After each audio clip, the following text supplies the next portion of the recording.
Hello everybody, welcome back to the channel. It's time to check out Le Mans Ultimate's latest update.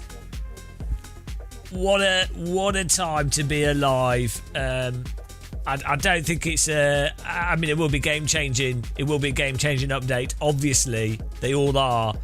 I don't think it's meant to be the biggest of updates though. It's meant to be more of a bit of polish, wax on, wax off.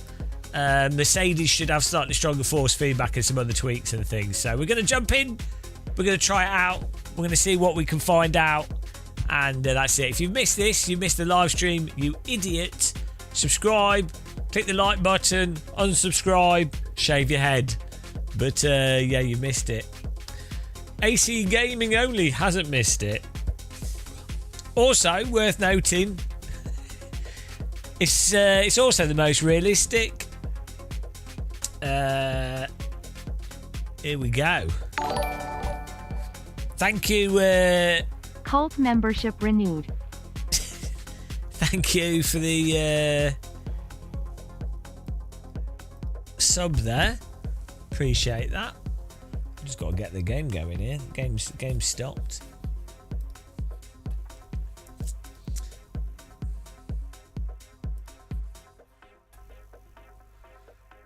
CKTL, thank you very much. Righty. Let's go. Keep in mind, it's also the most realistic.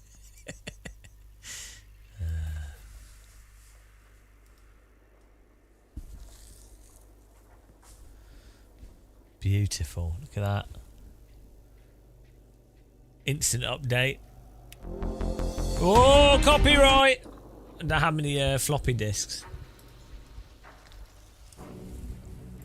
How many floppy disks was this update? Well, why is the music reset? Every time it updates, the music resets. Can't have that. Music. Music volume. There we go. Weep. Goodbye. Right. What am I agreeing to? Yeah, okay. I agree. Don't even know what I've agreed to. You will donate one of your organs. Which one? We won't tell you until we take it. Oh! Zip disk, yeah, 70 meg. That's some space. We can do GT3 Algarve International. Here we go. Let's give this a try. Steering. We could try the Mercedes, seeing as that's supposedly had a tweak as well. Register. Join the practice. There we go. Look at that. Straight in. That is why Le Mans Ultimate. That's why people like it. Straight in.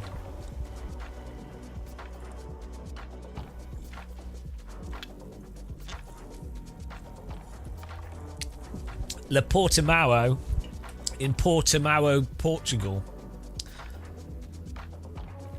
Obrigado.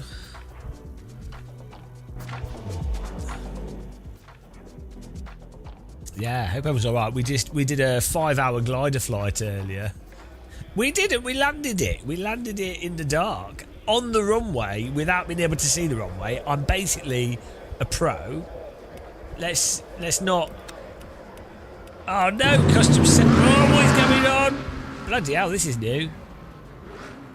No, I don't want a custom setup. This is fixed setup? What is going on here? It's a fixed setup race, right? Yeah. Don't need to worry about any of that. Just fuel.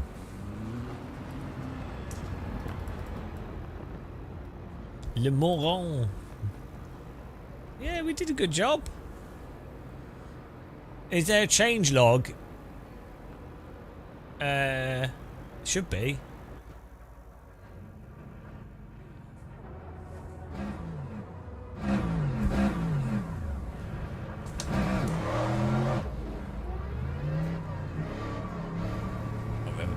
enter here. There we go. Come on, shiny bonnet.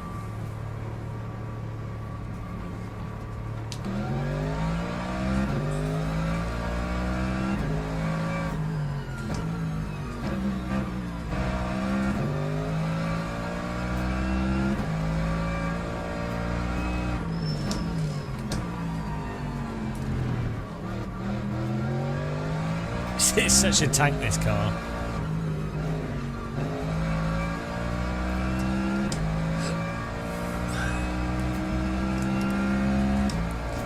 Tank racer. Oh, I turned ABS off. Whoops. What's that?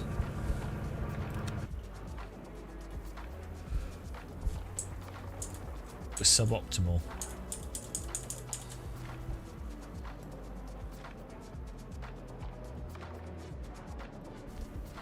Suboptimal amount of ABS there. Well, GT3 cars should be hilariously easy. They should be a little bit more active. Oh, we've got to change tyres. They should be more active than they are in this. That they're overly passive. Yeah.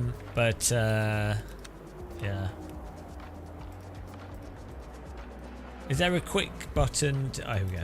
I couldn't see it. My chat room was blocking it.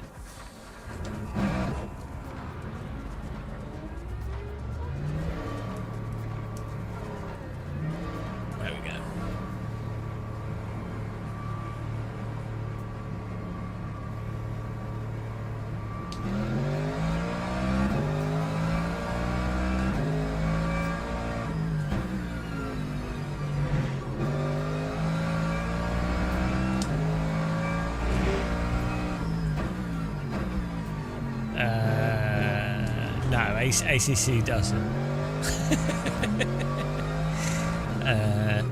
AC1 and Race Room do, but it's all right. Oh, is it one day? Oh, it's 1.01. God damn.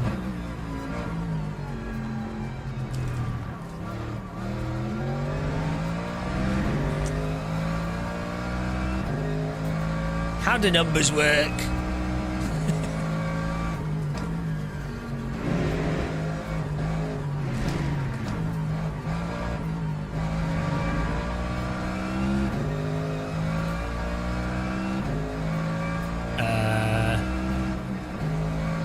The FFB is just not very good in this game all round anyway.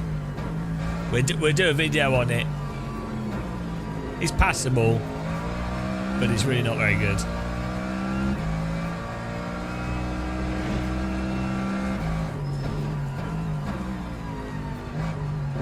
It's passable though.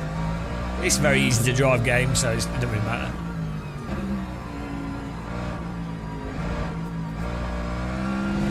To cry urine. You might be drinking too much if you're crying urine.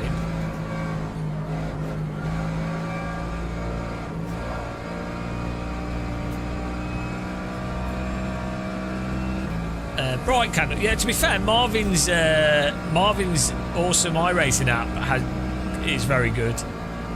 That gets you pretty decent force feedback for iRacing. We need a Marvin's force feedback app for LMU, basically.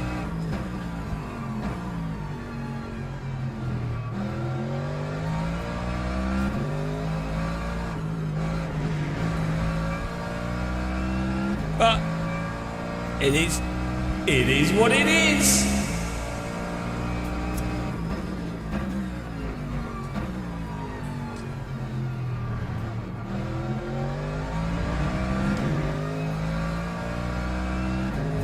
Try to learn the new physics.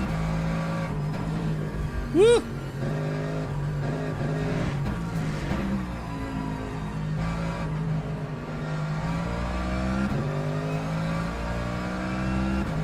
Yeah, it's Kip. It's because it doesn't have that much dynamic range, and so wheels like a G293 or T300 and weaker wheels, you need much more obvious dynamic range for those wheels to be able to pick it up. So that's another reason why Sims need good dynamic range in their force feedback, is so low-end wheels can still feel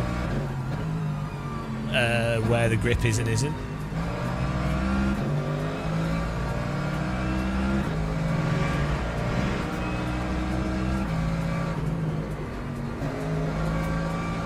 Well, everybody. But unfortunately, probably only 20%, 10% of sim racers understand force feedback, and sims are hard to develop. And there's probably 60% of sim racers think they know what's right when they have no idea, and they're very vocal. So that's sim racing in a nutshell.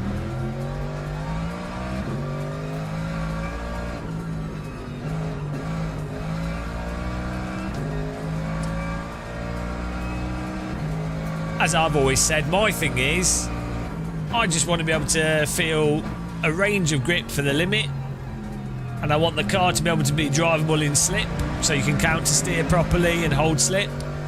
Everything after that is a bonus, to be honest.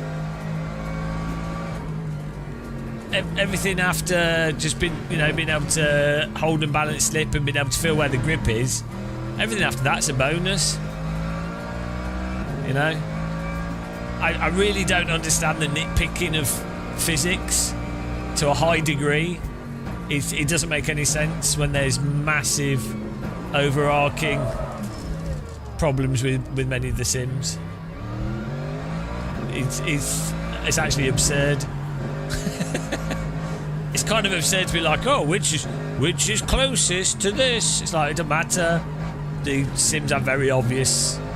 There's very obvious massive physics issues in all of the sims. Till those are fixed, everything else is pointless.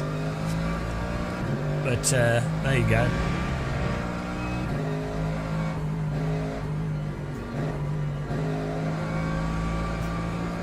No, I know. I wanted to make a video, and the video title was literally what you've just said, Sean. It was going to be, is Project Motor Racing... Could Project Motor Racing be the next Assetto Corsa? Because I do actually think it's possible.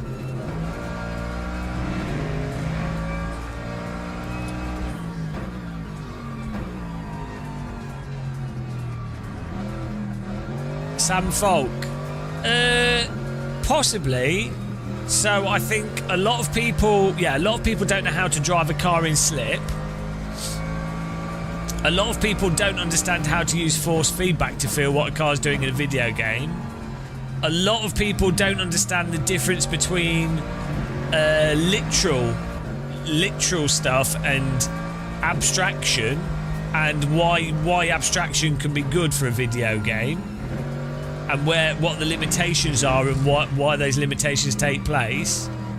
So, you know, a lot of people haven't played, so a lot of people can't drive very well. Like, they're over 4 seconds off pace, which isn't necessarily the be all and end all. But they also haven't played lots of simulators for comparison. So you actually get, you even get like people that are pros in real life that have completely moronic views on Sims, because they've not played, they don't understand abstraction, and they've not played all the simulators. So it's not just sim racers. I mean, I'm talking about drivers that don't even do content and stuff. Like, I've been around real drivers with simulators. Some of them say like the dumbest stuff. It's fine, like, it's nothing wrong with it. They just don't know. They're not being pretentious. They're fully aware that what they're saying is probably stupid. But that's the thing. It's just, driving games and sims are fundamentally abstract. So, you know.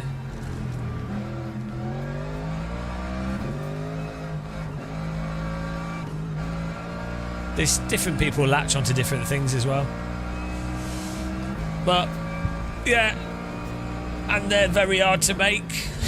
So, you know, it's hard for developers, isn't it? Like, we always say this, it's so much work just for a developer to get a simulator to work as a video game on all different consumer hardware reliably, and for like the servers to work, the interface to work, the game not to crash, setups not to be exploitable,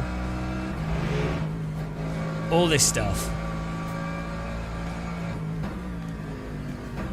So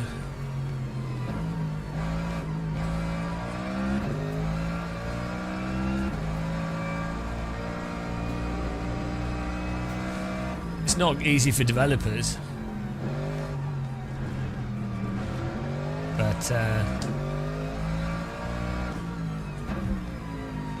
as he's 4 seconds off, well, if we demonstrate that we're not 4 seconds off the pace and everything.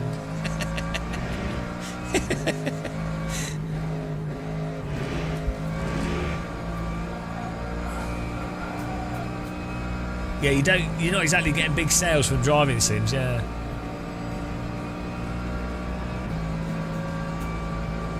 Lap 151.11. Game change. It is. Everything's a game changer.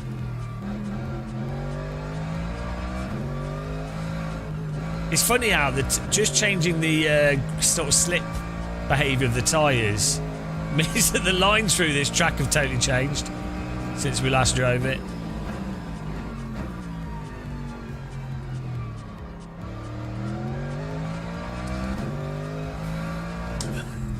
Yeah, well, the thing with Forza is they're not really buying it because of how the cars drive. It's like they like the environments or the brands and everything. Plays with a gamepad. It's on console. Forza Horizon's a good game as well. This is the thing. What matters, generally speaking, is if something's a better game or not. So this is why I play iRacing. It's a better game. I play iRacing more than AC1. And Race Room, right? But AC1 and Race Room are way better to drive than iRace. It's not even close. Like the feel, the force feedback, how you can drive the vehicles. It's just way more engaging, way more fun to drive. However, iRacing is a better game. Like the rating system, different vehicles and tracks, voice chat. It's a better game, right? Le Mans Ultimate, the force feedback's really not very good. It's slightly better than ACC in detail, but the handling, I don't think the handling is fine. Like it's fine. It's not. I think it's a bit stale, but it's fine. GT3 cars as well. I'm not a fan of GT3 cars particularly. You can have quite good racing with them, but yeah. Compare it to like a 1940s car in AC, or like the Megane Trophy V6 in R Factor 2, or Radical SR3 in R Factor 2, or the vintage cars in R Factor 2, or most of the cars in Race Room. Way better than LMU. Way better, like better force feedback, AC, Race Room. Way more fun to drive. But you load up LMU, there's a ranked online race. The setups are there in the game. It's a better game. Yeah, I don't play AMS2 because I don't think it's a very good game. It's all, if you do single player, it's not too bad. But yeah, I don't think AMS2 is a particularly good game. I think it's a fun. If you play single player in VR, it's great. But yeah, so it's just say with all these things, what really matters. And then it's like, well, how do you define what makes it a better game? And I would say it's to do with hook. You need a gameplay hook. That could be online ranked racing. So it's a gameplay hook and accessibility to that gameplay hook. That's the key. That's what you need. So PUBG, the player movement is terrible. The netcode is awful. Picking up weapons, it's like some of the maps are terrible. But the hook is, can you beat 50 other people? And you can click play and join straight away. Right, that makes it fun, right? Basically. Rocket League, can you get the ball in the other goal? Click play and it's ranked. Can you do it better than other people? The hook, easy to access. That's the crux of a good video game, effectively. It's really important, and that's what a lot of sims struggle to do, because a pure simulator is not really trying to do that. So you can see what has happened. Game change. Well, yeah, it's always a game changer. you get the it's because every YouTuber uses game changer, so it's a joke. A satisfying gameplay thing, loop, competitive play, ranking, good single player, improve. Exactly, that's what you need. That's it. And that's good enough. And people don't have much time. Thanks for subscribing. People do not have a lot of free time, so anytime you can, for a video game, if you can make it more convenient, that will supersede the actual quality of the video game. It's like McDonald's. That it gets to a point where it has to be at a certain level. But like iRacing is more than good enough for what most people are going to be able to put time into. So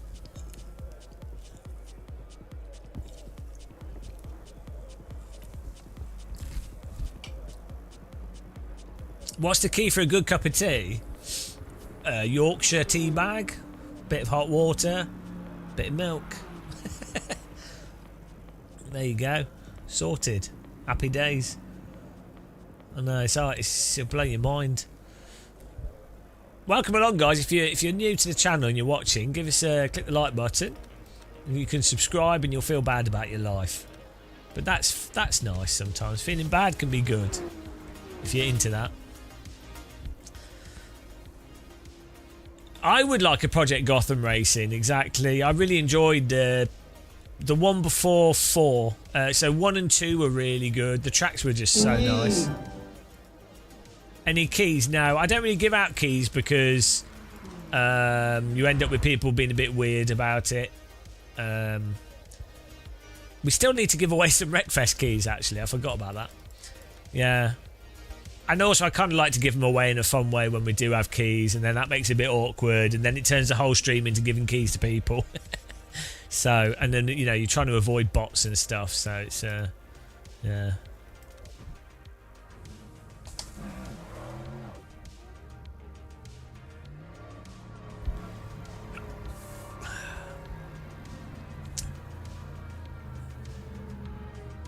Yeah, I do try and give out keys when we can, because it is nice. I do appreciate not everyone's got enough money to buy stuff.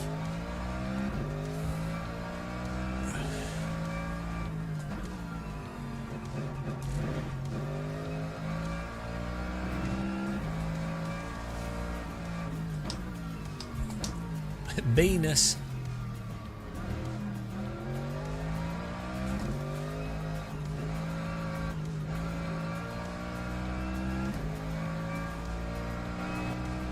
I think Le Mans Ultimate is generally quite comfortable to play, though. That's a big plus.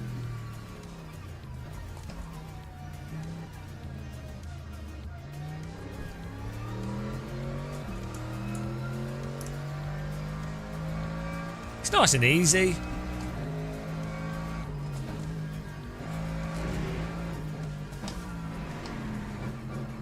I don't quite agree with the idea that Le Mans Ultimate is easier than iRacing, though.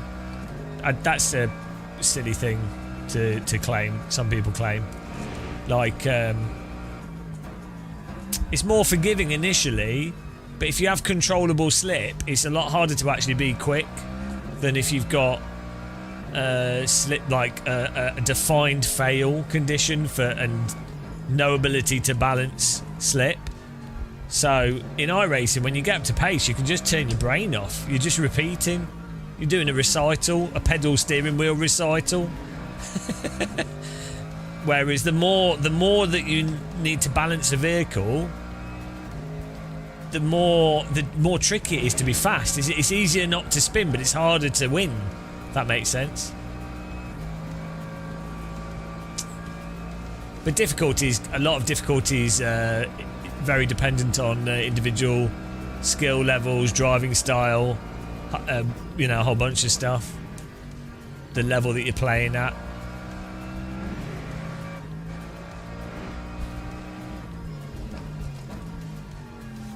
Like, I think like Ren Sport is incredibly forgiving and easy to play because it's quite slidey and not very snappy. But go and try and beat James Baldwin. Good luck. Try and beat any of those guys doing ESL R1. Good luck. Fortnite, very easy to play. Good luck beating some of the pro Fortnite players. Have fun with that. You know what I mean? So.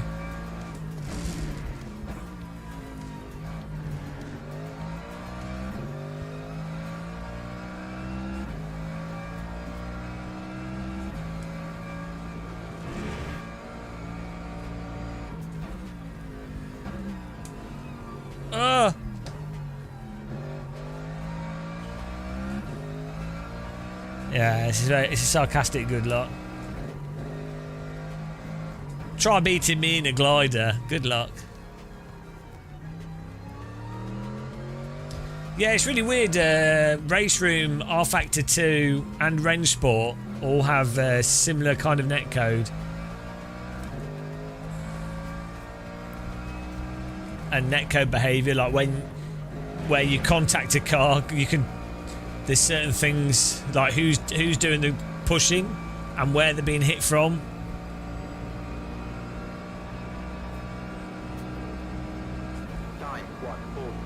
No, LMU uses R Factor 2 engine, but the developers have done quite a lot of work to the shaders and the lighting. So games are, you can think of video games as quite compartmentalized, but yeah, sure, like often if a game uses Unreal, it's using Unreal specifically for the graphics engine, but the way that you make video games is that the physics are separate to the graphics and that's separate to other things. And even the graphics part of a game can be quite compartmentalized. Like you might have the way the lighting is done is a totally different component of the graphics engine, or the way that textures are rendered and things, or the way that objects are displayed and not displayed and managed. So it gets very complicated. The only takeaway with games development is to never do games development unless you're an idiot. Never. Or unless you're doing indie games, 2D indie games, that's fun. Never do 3D games. That would be... 3D's terrible. 2D games are good. 3D makes everything 10 times harder, 10 times time consuming. Because it's not just the 3D models, that everything's on multiple axes. When something's 2D, there's just 2 axes of movement. So, basically, well, up, down, left, right. Is that 4? I don't know. No, still 2 axes. That time was a 150.25. Yeah, so the thing, your synthetic sign-ups, LMU is the only one where the dashboard doesn't look trippy. You're thinking of temporal AA and DLSS causes the okay, we're overfueling. TAA and temporal AA, that's what TAA is. DLSS and DLAA, because numbers are small and it's on a high contrasting, you start seeing that blurring and weirdness. Well, DLAA is not too bad actually, but DLSS and TAA is.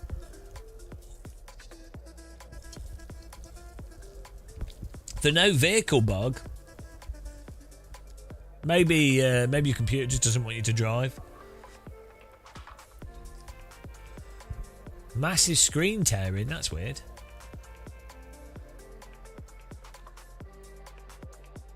Is the game changed? Yeah, wow, it's a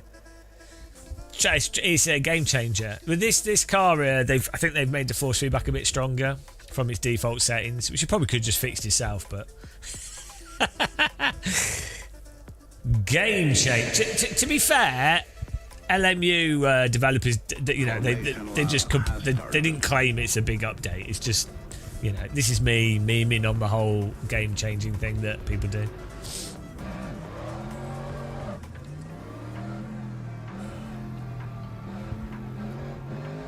Yeah, the updates changed the game.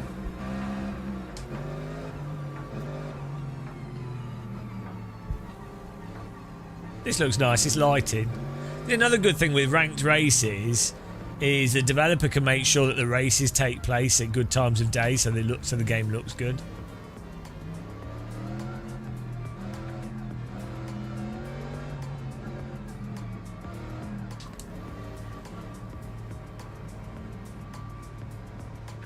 Here we go.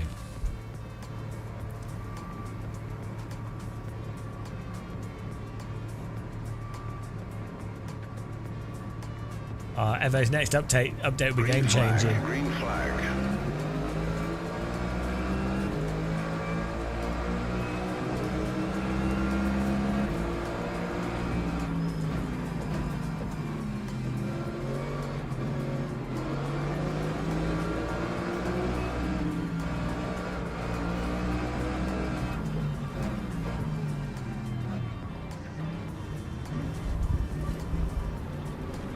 Oh dear. Lost a lot of places there. I had nowhere else to go. That's a bit unfortunate. We gained so many places. Then there's a full-on roadblock.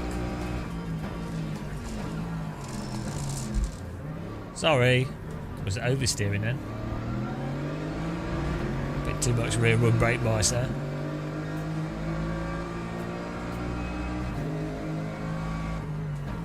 Oh, he's been sacked. Ramshackled off the track there.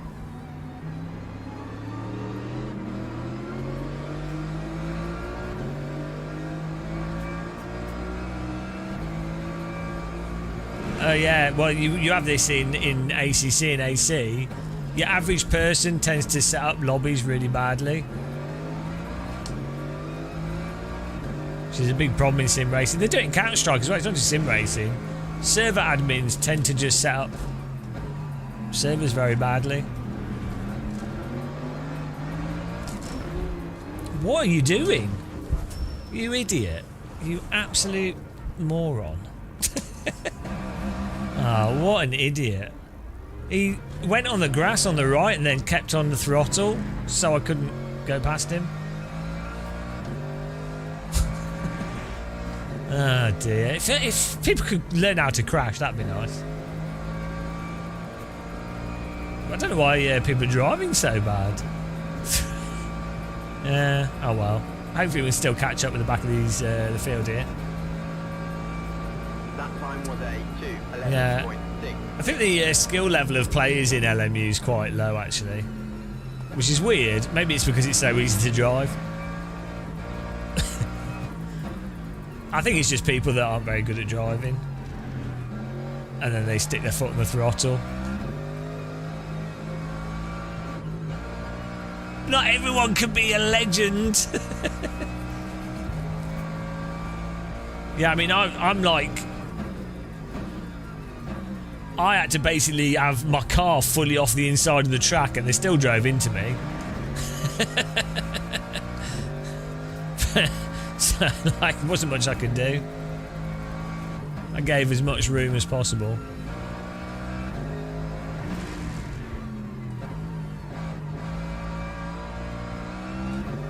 Yeah, as people get more ratings and things, it will put people into stuff better when there's more splits, which is good.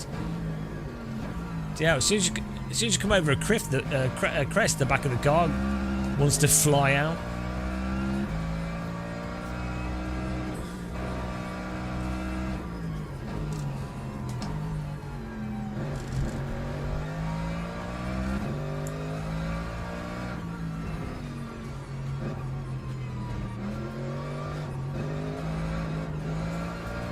Car's an absolute tank. tank battle.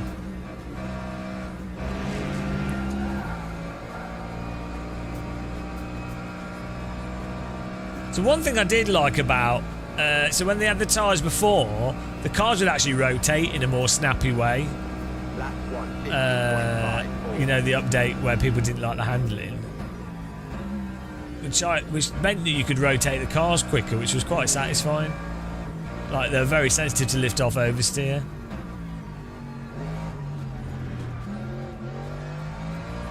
I prefer more snappy cars generally. The sooner you get oversteer, the more control you have over cornering precisely. That's why I like Formula cars. Trust it. Every single race, it's the same crap. Well, it is what it is. Just take it on the chin.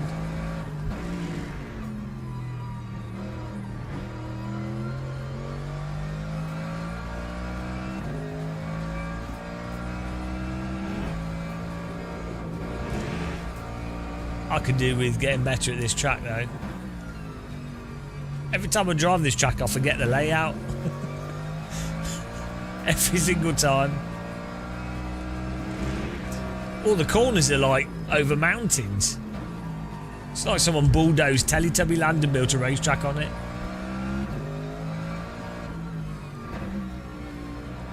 That's how much Portuguese like Teletubbies. The reason people drive GT3 cars, a lot of people find driving very difficult, and GT3 cars make it a lot easier if you've not got very good skills. So like, you don't have to be careful on the throttle, you don't have to be careful on the brake, you don't have to be careful with steering. So a lot of people like that. A lot of people fundamentally don't have car handling skills, so they rely on the car to never get oversteer, right? But basically they need to learn how to drive to a very basic level, but they haven't done that. So they will gravitate towards vehicles that are ridiculously stable. Which is fine, I get why, I understand why people do that, but they should learn how to drive. Like, I always thought that was terrible. Like, even when I first did, like, this is why PGR and stuff was ruined, and Forza and driving games. When we were younger, you had proper oversteer, like PGR 1 and 2. The cars are mega oversteery and snappy. It's really good fun. You just have to learn how to drive a little bit and then you're good. But unfortunately, there's a lot of really dull people that just can't conceptually understand countersteer and balancing oversteer, right? So as a result, they gravitate towards sledge driving. Yes, that's one part of it. And then the other part of it is people know the brands and they've watched GT3 racing, so they want to role play what they've seen, which is fine. There's nothing wrong with that. Back in my day, yeah. But sometimes you have to be slapped around a bit to learn.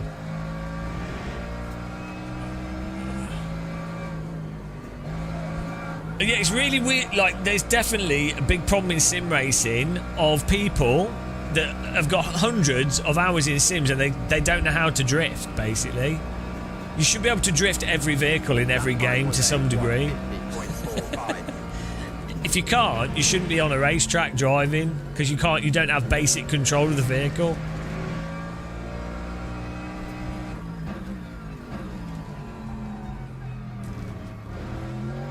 Oh, this game changing. They changed the game.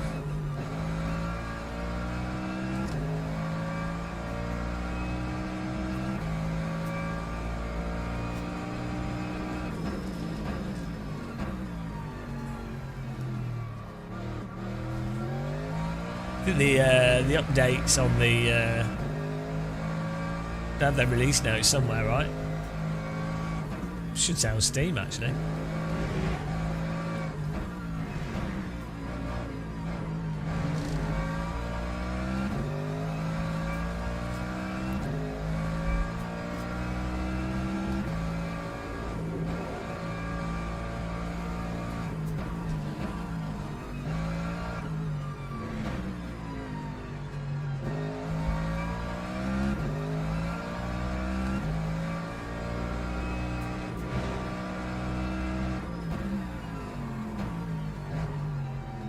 You know nothing about racing cars.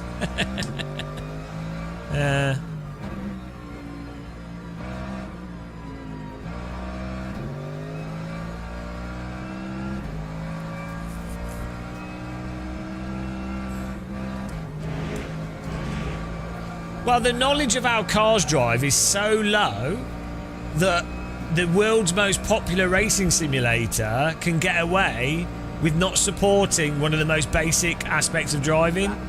That's how bad it is. That's how low the knowledge base is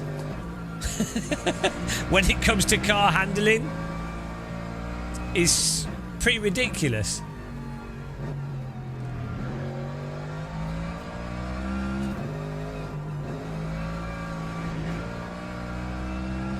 But the thing is, you can drive quite quickly. You can drive very quickly whilst not knowing how to actually balance a vehicle. You know, I mean, how many rear-wheel drivers are there that get blitzed by Schumacher, Kubica, Verstappen, Hamilton? There's loads of like real-wheel drivers that even get into Formula One that they've learned how to drive really quickly, but by driving basically into understeer and not really knowing how to balance a car properly. I'm not saying that balancing a Formula car would be easy, but you know, you can have drivers that are very quick, but they are not adaptable in driving style.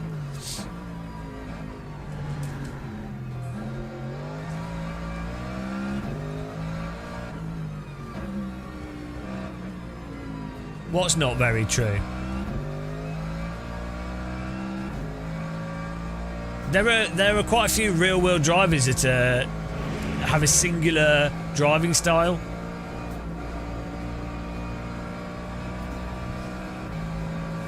Obviously, it'll be a lot less by the time you get to F2. Out of control.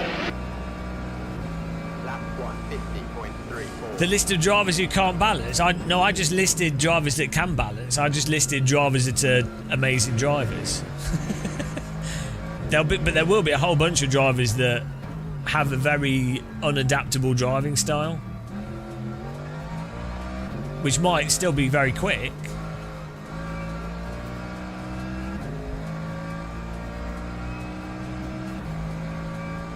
The thing is, when you come to like with Formula One now, the cars drive like, you can see how they drive. They have to be really preemptively driven, I think. That's what it looks like.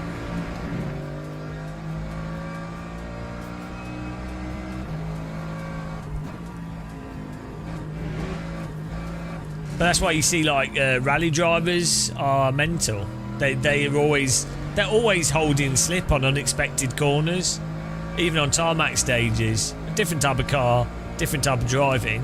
But I think it's pretty universally accepted. If you were to interview Formula One drivers as well, if you were to go, well, which type of driver has the best fundamental driving skills? Most people, I think, that know what they're talking about would point towards the top tier rally drivers, because they don't have the opportunity to memorise to the same degree.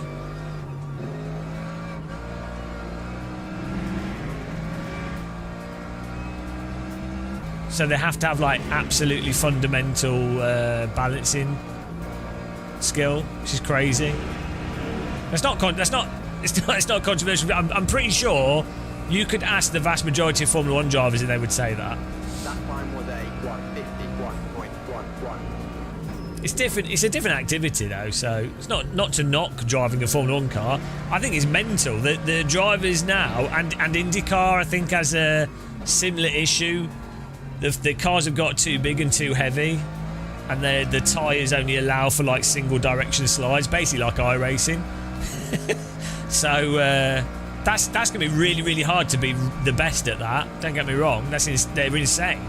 Adding G-forces, adding fatigue and everything else is going to be absolutely mental.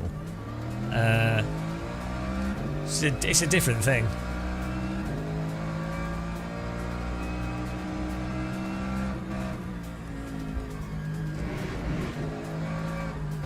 But yeah, anyway, the point was there are a lot of drivers that are not very adaptable, for good or bad. And I think you see the same thing happens with racing sims. Probably more people are not adaptable than adaptable.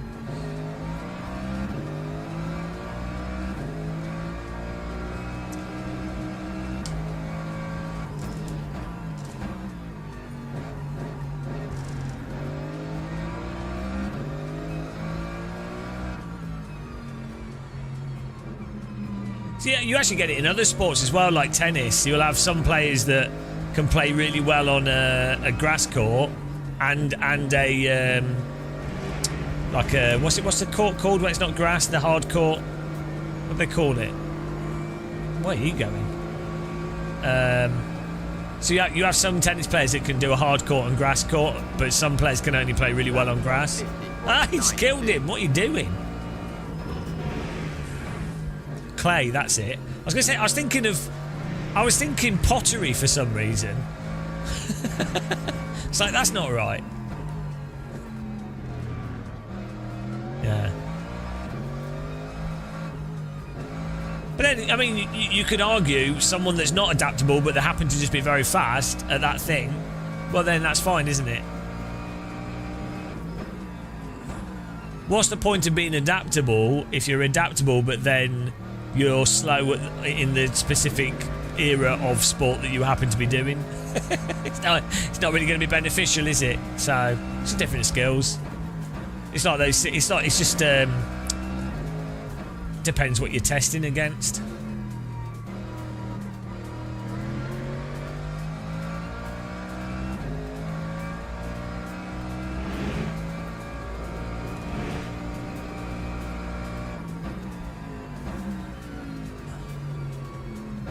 I think if I was going to be in Formula 1, I'd have to be in like the 70s, and I'd end up dead in a tree. But that would be my. Those cars are like nice, and they're fine until they break. They're great until they're great unless you crash.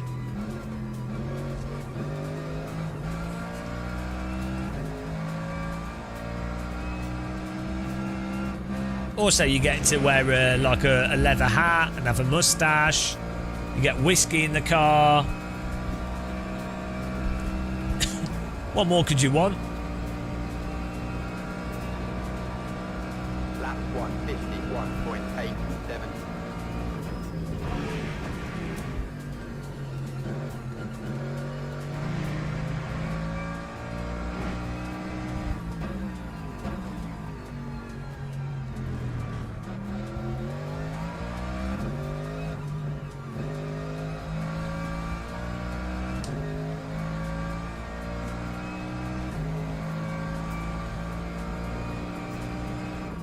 But the problem with those old cars is some of them have too much. They had too much force in the steering wheel. So that's one of the reasons why they had really big steering wheels, partly to be smooth, but a lot of it was to have leverage over the front wheels. Not all old cars had very heavy steering. That's a common misconception. Some older cars actually had very light steering, but some older cars, if they happen to have heavy steering, because there was no power steering, you're not. You know, it's going to be very hard. So they would even set up like the actual car setup would sometimes be set up purely so the driver could actually steer without too much arm fatigue.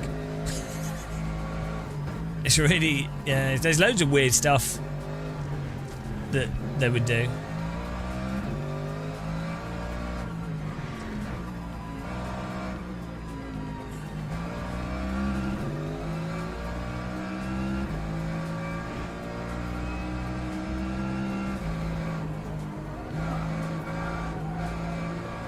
The suspension would have been terrible back then as well, so probably get like really weird bump steer and things happening.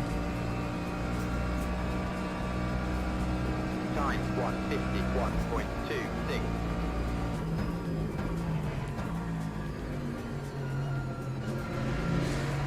Well, yeah, MotoGP, they've started to do they've got all that like bloody ride height gimmicky rubbish and get rid of it all.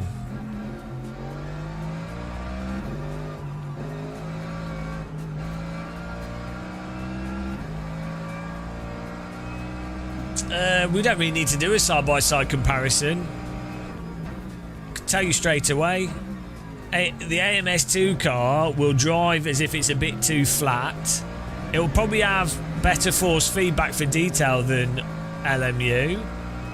The car will be more floaty and will have no transition from grip to slip. And when it's in slip, it'll be ridiculously controllable and want to be driven in ridiculously controllable slip. And then you'll also, in AMS2, basically the driving technique will be wheel it into the corner and use the throttle to rotate the car. Whereas LMU will be more balanced of brake and throttle and steering.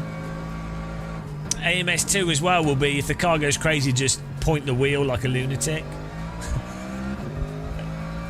Because, well, that's just AMS2's physics and that's just LMU's physics. Again, individual car comparisons are actually a bit stupid.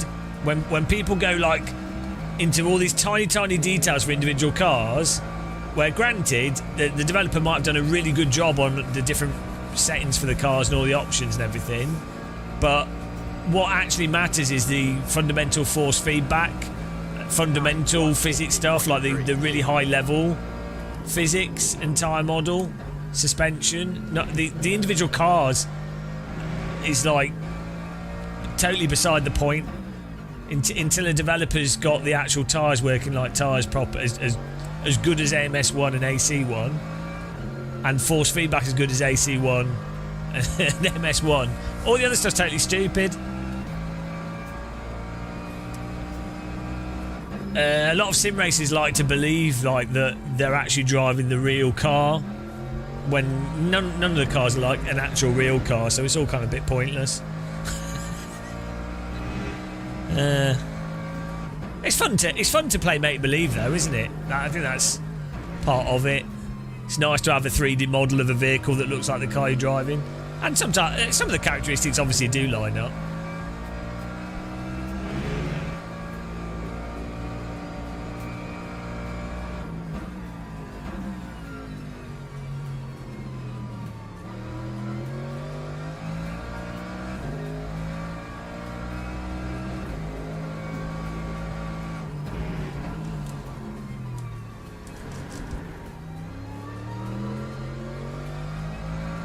Quite nice if you move the brake bias back on this car and then also reduce the ABS so that when you brake the rear starts coming out. It's just a nice reference for the limited braking. Simulated planes are closer to real planes but still quite far off. A simulated race car it's a lot harder to simulate a race car than an aeroplane, or to simulate it realistically, because a car has 4 wheels that are all interacting with the surface doing random shit, plus it has downforce, so you still have air simulated pushing the car down, and then you have like a drivetrain and all this crap, whereas generally it's not quite this simple. But an aircraft, obviously the wings and the lift under the wings has to be simulated. They can, you can do. The thing is, it's different. It's different priorities, because if you're going to talk about the avionics systems in like a jet plane, that is actually incredible and crazy, because like it's a simulated computer of the real computer, and that's a lot of stuff going on. And to actually make it work really well with like radio beacons and God knows what else, that's actually quite complicated. Also, to have like all the hydraulic systems, all the plane systems, the engine spool timings, everything with the plane. But like in terms of fundamental flying experience, stuff like DCS, X-Plane, even you can play the remote control helicopter games like Aerofly, Phoenix. You can go and fly a remote control helicopter or plane yourself, right? if you don't believe me. they're very close. You can really see how much closer they are. So flight sims are, in a general sense, easier to a plane is easier to simulate to a very high degree than a race car. But it depends what you're doing. Because I mean, it's not really analogous, because the average plane is more like simulating an underpowered road car as opposed to a crazy race car.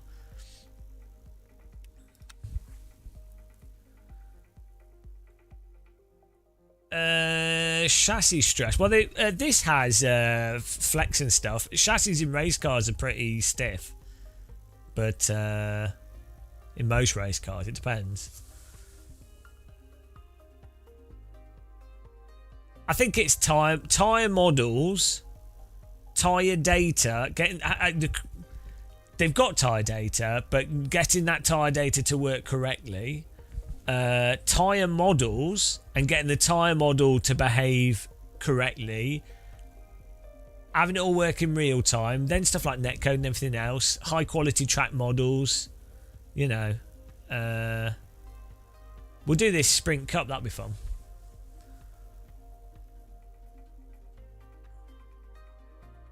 So yeah, I think you're mixing up. Colin McRae died in a helicopter. Damon Hill's dad died in their plane crashed near to their house when they were just before landing or something. They had some problem.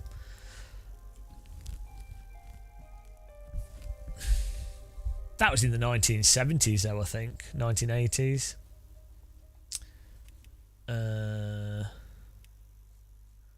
I don't think they were doing anything too bad with that aircraft. I'm sure they probably could have done better, but the Colin McRae thing was, I think, pretty much entirely Colin McRae's fault. So it's a shame that he killed someone else's kid. You know.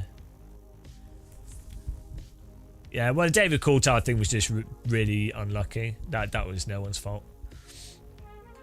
I don't think the what was his Hill's plane crash, I think, was probably, from everything I've seen, was just pretty standard accident as well. It's just very unfortunate. Oh no, this is Road America. I don't want to do Road America. I thought it was I don't know Road America. Circuit of the Americas, I mean.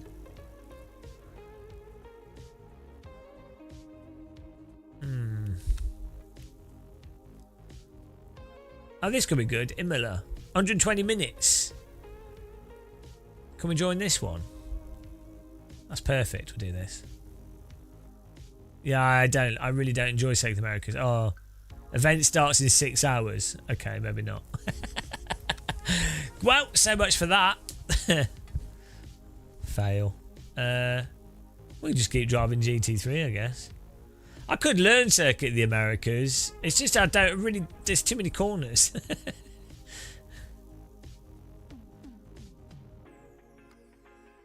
Circuit of the Americas isn't a bad track. It's just one of those tracks that's a complete chore to learn. Once you've learnt it, it'll be great. I've not learnt it. There's a whole bunch of tracks like that. Silverstone, Nordschleife, Paul Ricard. They're pain in the ass to learn. Once you've learnt them, they're not too bad. Oh, hang on. What's this Sebring race? 33 minutes. Oh, we could just do that. We'll wait for that.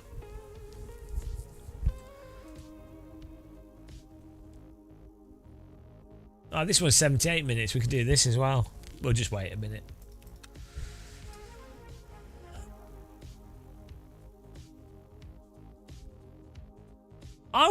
For me, Laguna Seca always made sense. I never really struggled with that track.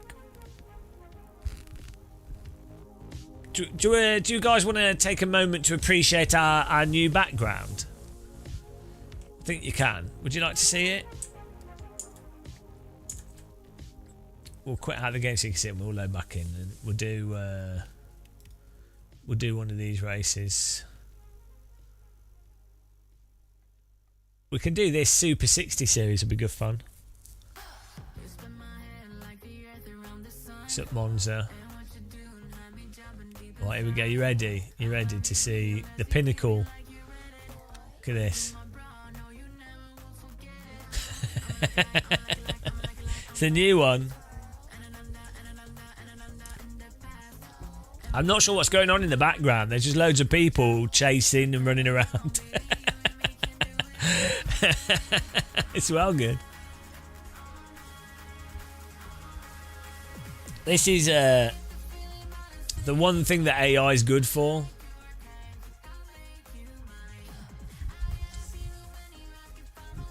Yeah, look at the carrots.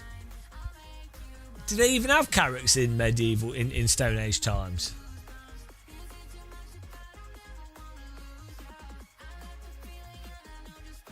Well, yeah, I don't know where the carrots are coming from, but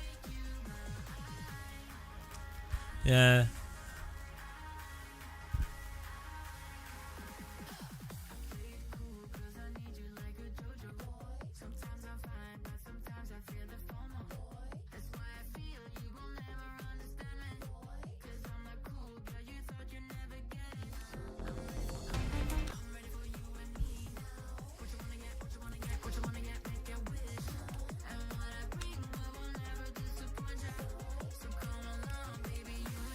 They were vegans 30,000 years ago. You'd eat whatever you could find.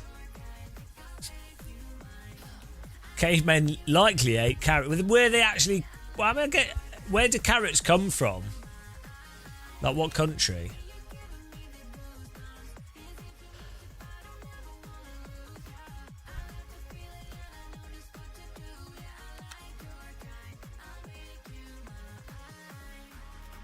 Yeah, we're gonna do this. Well, we got a while until this starts. We could do another race. Well, we could do this. How long's this race? 20 minutes.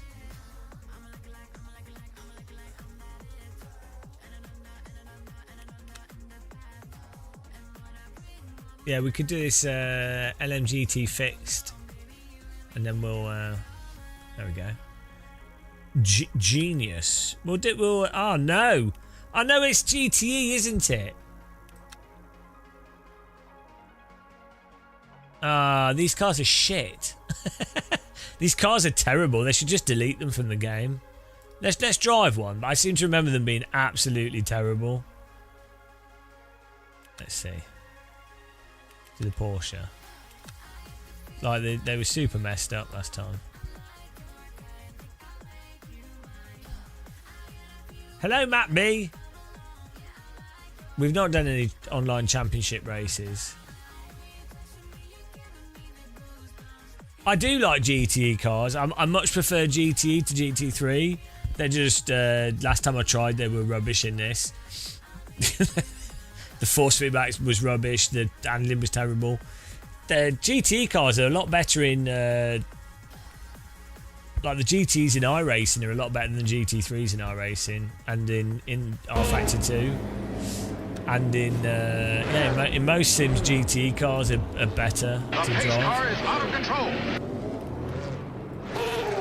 Let's see.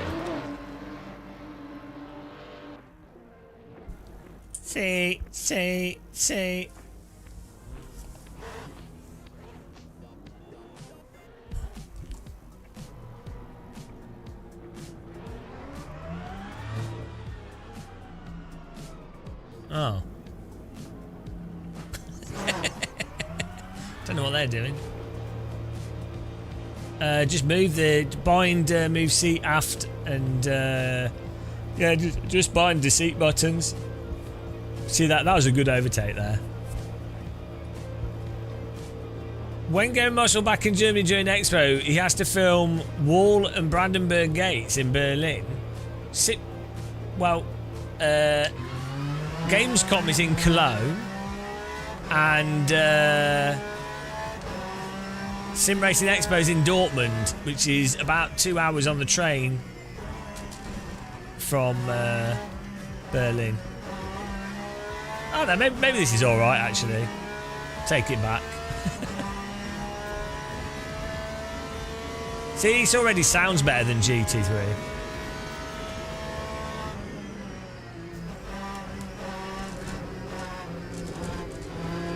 He's got more downforce as well.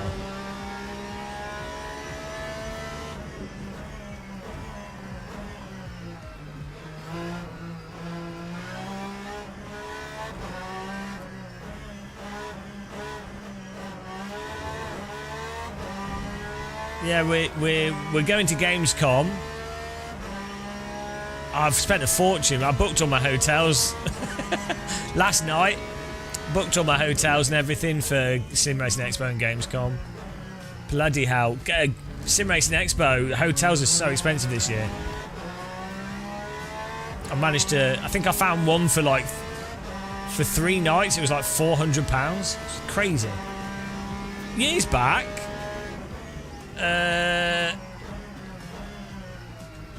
years back, Sim Racing Expo was like... £200 for 3 nights in a hotel. Like a 3-star hotel. I always stay in okay hotels because the price difference isn't that much. Alarm! Alarm! Okay, we can do this race. I take it back. This seems to handle okay. Don't know why I thought it was terrible. This is better than the GT3 cars.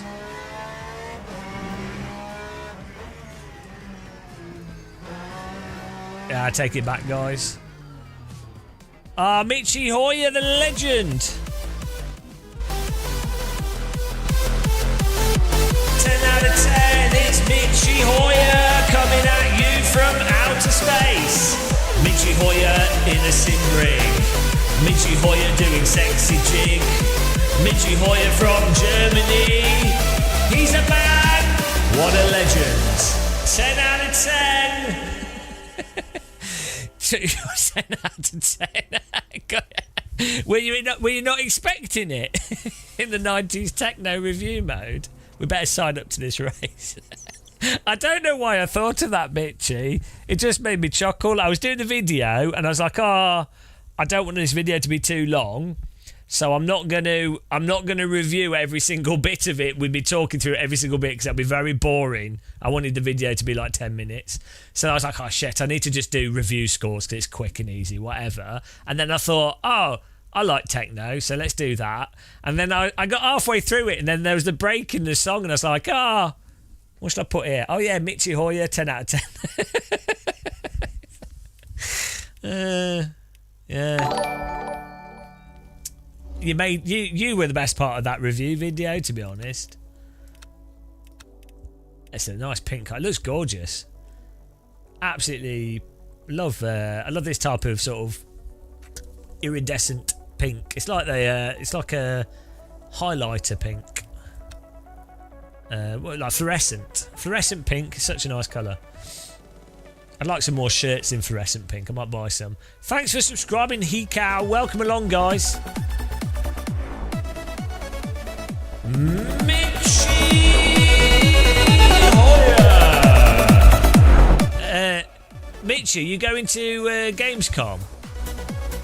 Mitchy Hoyer. Mitchy Hoyer.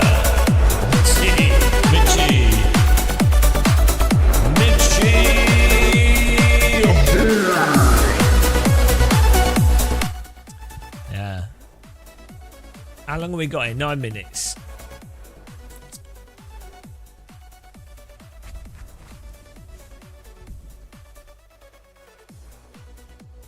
How does what compare to ACC or AC? Oh yeah, actually, well, yeah, AC's a lot more direct, more detailed. AC's got its own character, hasn't it?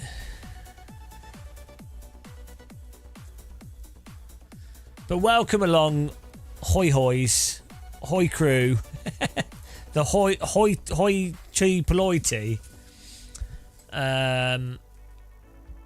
Do we need to speak German now? Guten Tag. Hallo. Yeah, I know, Green Crumb. I got confused with the numbers. It happens. Danke. Danke, son. Entschuldigung.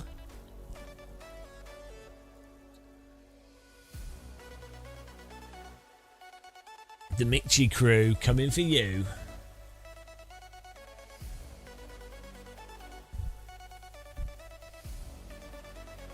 Wait, maybe we will be in a race with Mitchie one day, and we can battle Mitchie. I need to like put some water in his fuel tank or something, so we stand a chance.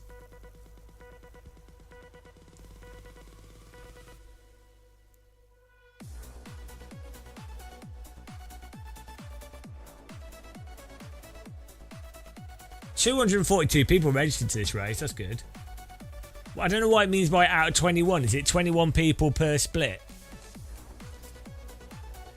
Seems a bit. Don't know why. Why not have bigger splits? Oh, probably because they didn't expect this many people to sign up. They should make all the splits in this 60 cars. It's way more fun. We could host a session. I don't have a race control account. Actually, I might do. I've not set it up. We need to get set in.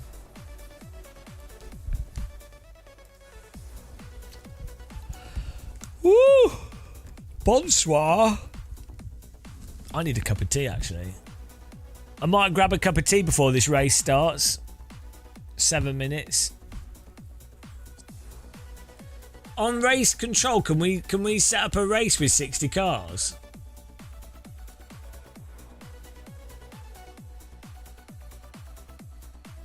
$8,600 players on update day. Yeah, that was me using alt accounts. That's how many computers I have in my house.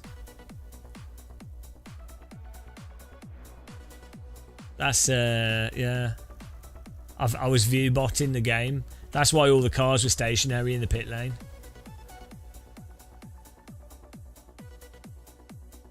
Sounds like an opportunity. Well, most people drive into me, so I'm used to it now. It's one of my hobbies is being driven into. I mean, I'll drive into other people as well.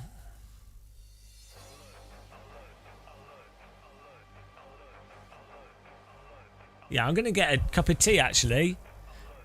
Guys, can we have a shout out for Mitchie Mahoya? Give him a follow. He does like driver coaching. He's really fast esports driver. Best iron t-shirts in the world. Give him a follow. I'll leave you with some techno for 5 minutes. It's time for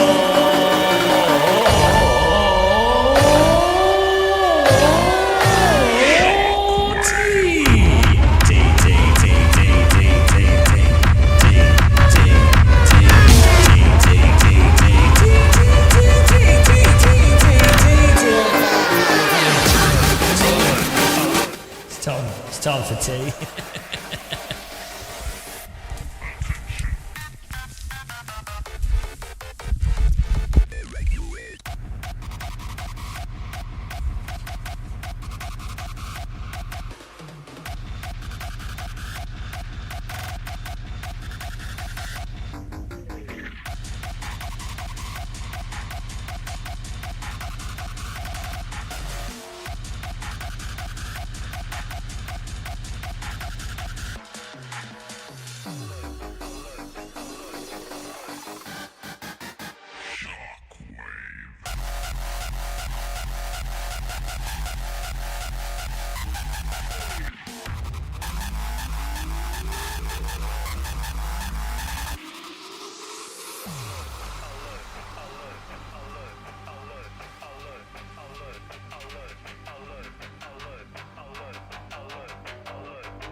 play some at ZC, so you will be thankful for LMO rocking no counter steering broke back.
This is the Dutch national anthem.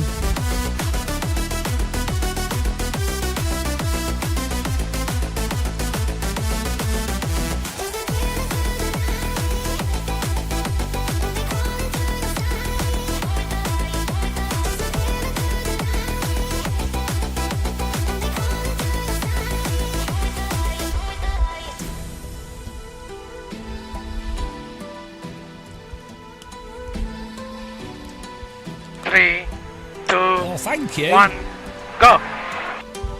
LMUHERO is here.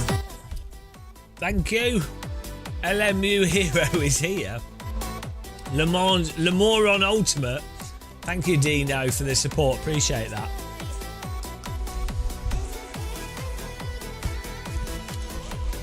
Refill. Woo! Yogurt.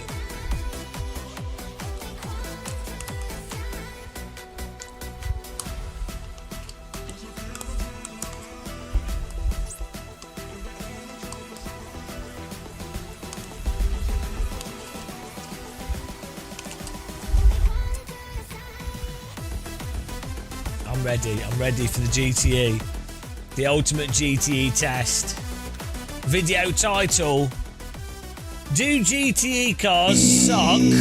Woo! Le Mans Ultimate.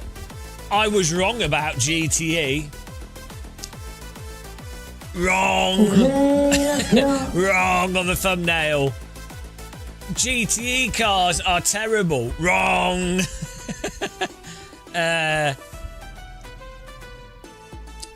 GT3 sucks compared to these cars. GTE. Hello, it's Larissa Lambert. 12. Obrigado. Obrigado. Larry Lambert. I do actually have coffee, you shit. Foodus. Tea time. Foodus. I do have coffee. Guys, give Larissa Lambert a follow. She's from Brazil. Coming at you from Brazil. Have you got a motion rig now? Brazil. Yeah, give her a follow. She streams on Twitch. She's always very positive. She's always very focused. And every time she thinks, her headphone lights up. She's not one of those 1950s robots. I'm thinking, processing racing line, processing overtake. Or that would be in Brazilian. Obrigado, something like that.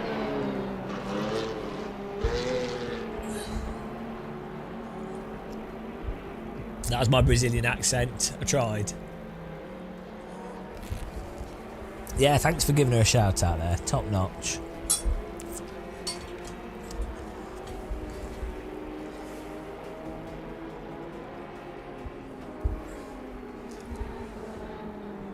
There you go.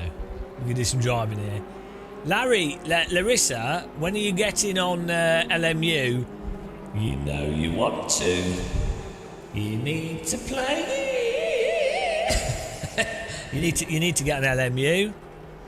Put down the iRacing. Put it down.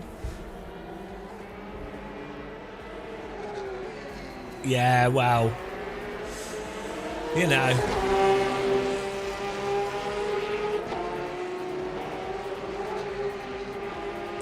Many don't know this, but Larry Lambert actually has her sim rig is actually inside of Christ the Redeemer on top of the hillside. She's sat in the head of Christ the Redeemer, and when she has a break, she just goes for a walk along his arms.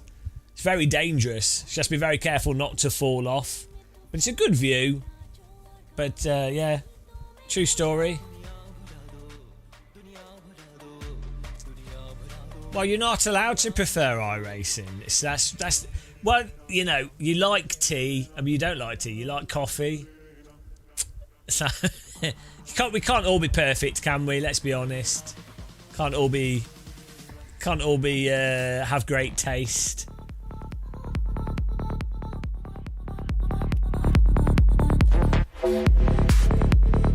Let's do a quali lap here. Bit of Goa side tracks here. Larry Lambert. Larry Lambert. Drinking coffee. She needs tea, but she's drinking coffee. Drinking coffee. She needs tea, but she's drinking coffee. Larry Lambert. Larry Lambert on iRacing. Larry Lambert, she just does iRacing. She needs to get on Right, I'm done. Song finished. Here we go. We've got the banging shit. Bloody hell, it's bumpy.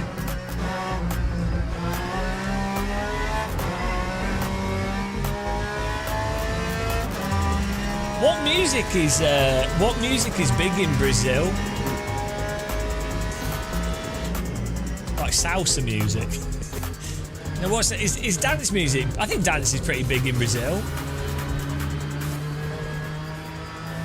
Like techno and stuff's not that big in the UK. It's much bigger in Europe. UK's sort of, I don't know what's the big thing in UK, like grime. Brazilian funk. I want to go to Brazil. Amazing.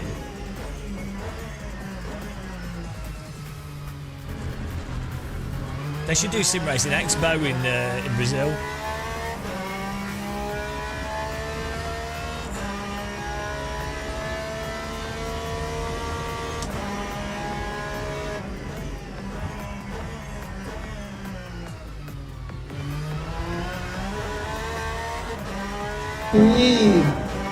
Thanks for subscribing, welcome. Oh man, let me lock up there. Why? I seem to need to move my brake bars really far back to get oversteer in this. Man, that one lockup has flat spotted us. It's a bit of an issue.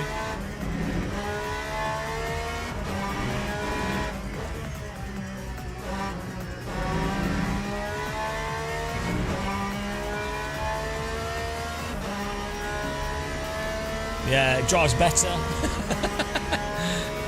In some ways. It's tighter. I thought it was worse before, but I'm changing my mind now. I think it is. I just like. I prefer more responsive stuff. I don't care if it's as long as you can catch the oversteer. 7.74. The more responsive, the better. If it's more responsive but oversteer is uncatchable, then no. What's the update? It's game changing.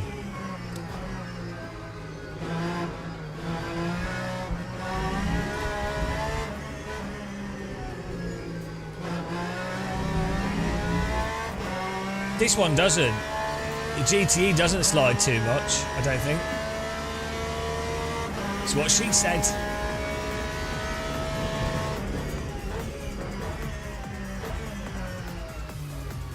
I prefer more pokey and abrupt vehicles.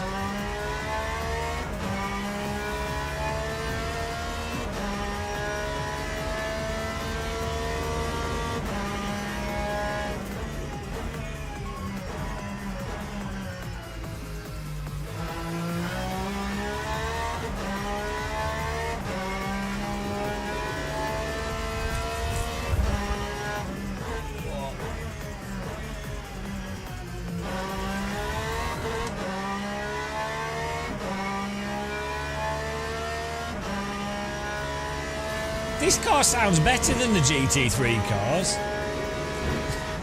Why do sim racers like rubbish stuff? What's wrong with them?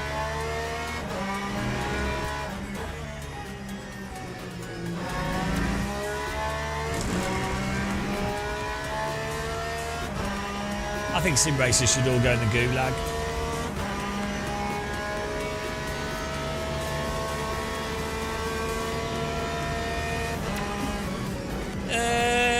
Project Motor Racing has a range of cars from new and old. It's got shitloads of cars in it, so it's hard to really.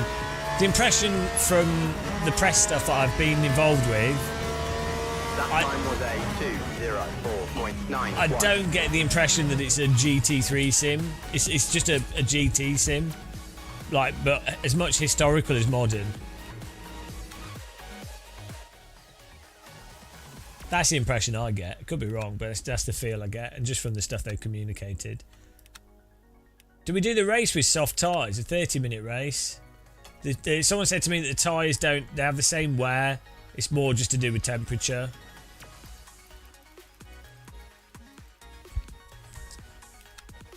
It's a 2-minute lap. It's a 20-minute race. 2-minute lap. So like 45 litres. I'm going to put a bit of extra fuel in. No, I don't think I did see the video yesterday. I'll have a look.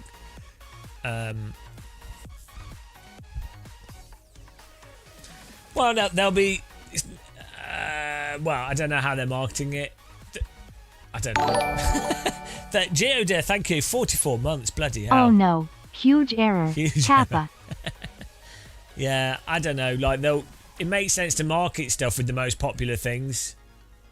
So, but that might not be the crux of the game. But I don't know. No, I don't know. Sending out a shout out all the way from Las Vegas. Hello. How's it going in Las Vegas? Like, all the stuff I've been seeing about it is that there's like hardly any tourists there. Teams and drivers go to the grid for a race start. I don't know why. Oh, soft tyres. I don't know why. Why would there be no tourists in America at the moment? I can't think of it. I can't think any reason why. Okay, we go for soft tyres. Here we go.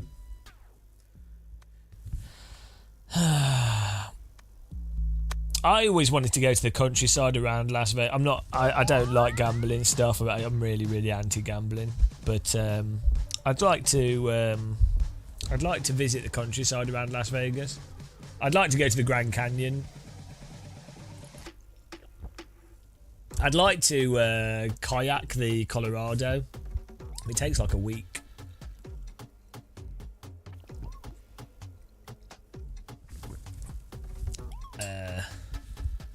Yeah, we have to be really careful on the brakes here.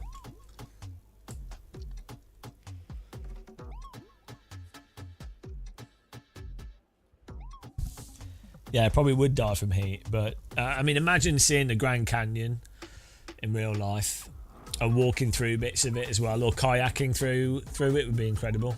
Formation lap has started.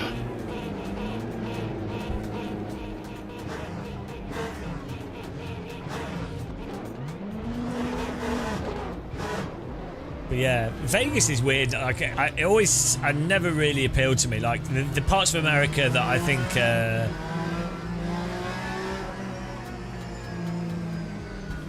more of a sort of countryside grass, like places with nice grass, and like the countryside in Seattle is unbelievable. It's actually mind-boggling. That whole. Yeah. Here we go, guys. Get ready to rumble-umble.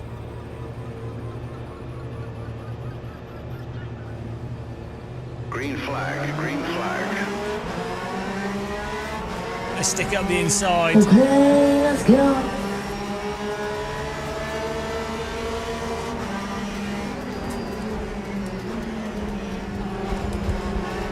Woo!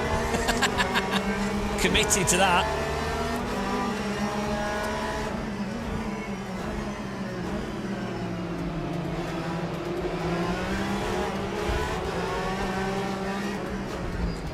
Mate, where are you going? I had to jam my brakes on to avoid him.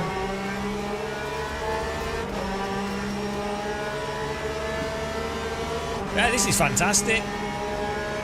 Tyres are flat spotted already though. That's something they need to work out with this game. Like, flat spot's way too easy.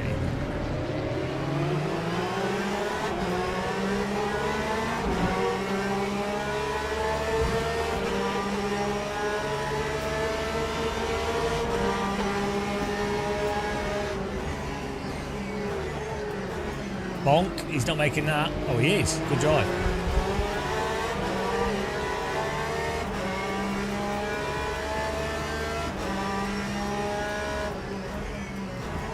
They're driving on flat spots as well. No, because then the cars don't brake properly.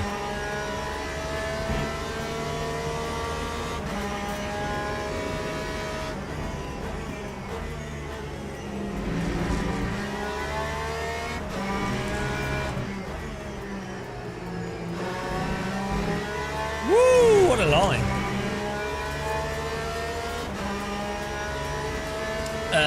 LMU's basically Mario Kart.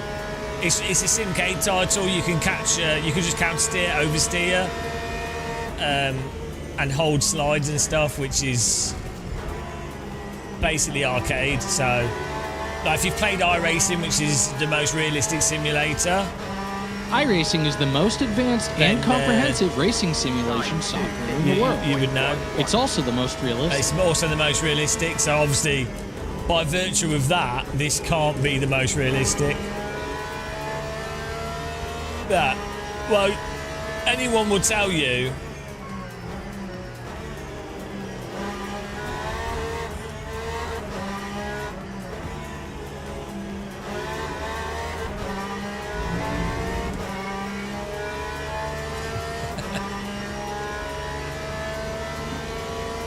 but I'm also the most realistic. That's why a lot of people get upset by what I say, because I'm the most realistic. I'm also a real YouTuber, so you can't critique anything I say or do unless you're a real YouTuber.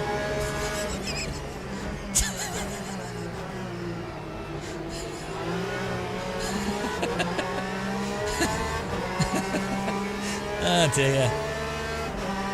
This is getting very meta. I don't like ACC, but I do like the normal. But that is amazing. So it's probably one of the one of the or not the best simulation to practice, like even F1 or GT mods. It's really good. I know he's got a DT. Dirty turnip. No, you can't ask a genuine question. No, only ingenuine questions. Is this a real clip? Well, it can't be real, can it? Because that's Max Verstappen, probably one of the greatest living race drivers at this point in time, saying that Assetto Corsa 1 is one of the best simulators. So obviously that's a real race driver, if not one of the best, making a claim that other real race drivers would disagree with. So, you know, it can't. Obviously, it's not a real clip, is it? That'd be ridiculous.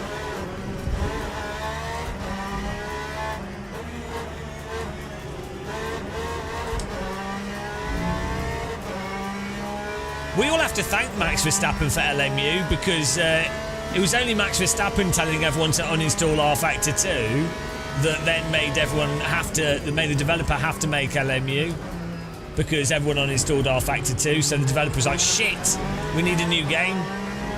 So really, LMU is thanks to Max Verstappen.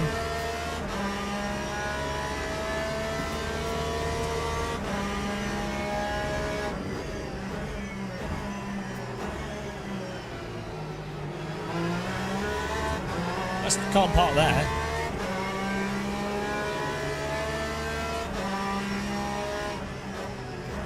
Of course it's not real. Come on. Max Verstappen wouldn't enjoy Simcade like Assetto Corsa.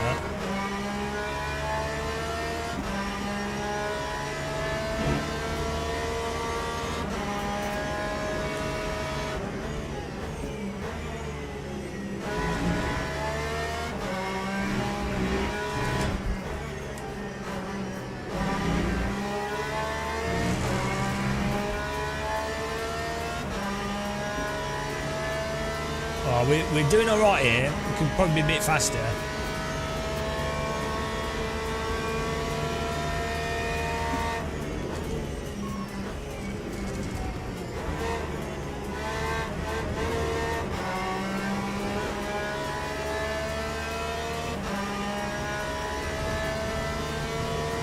Lap 2:03.58.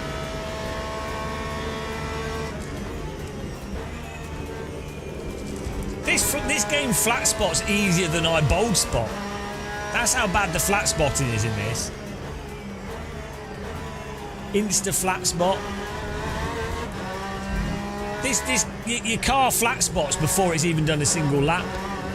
It's like being born with a flat spot.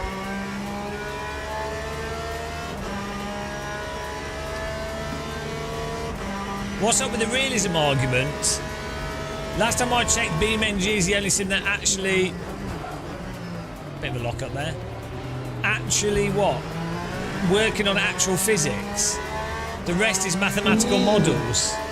No, so you're mixing up multiple things there. All of them are physics. All of them are models. All of them are mathematical models. BeamNG uses like they call it their sort of rods system, but that's for like... They're using like a more unified physics engine applied to everything, but it's still BeamNG still uses a tyre model for the tyres. You're mixing up a whole bunch of stuff that would take me an hour to explain.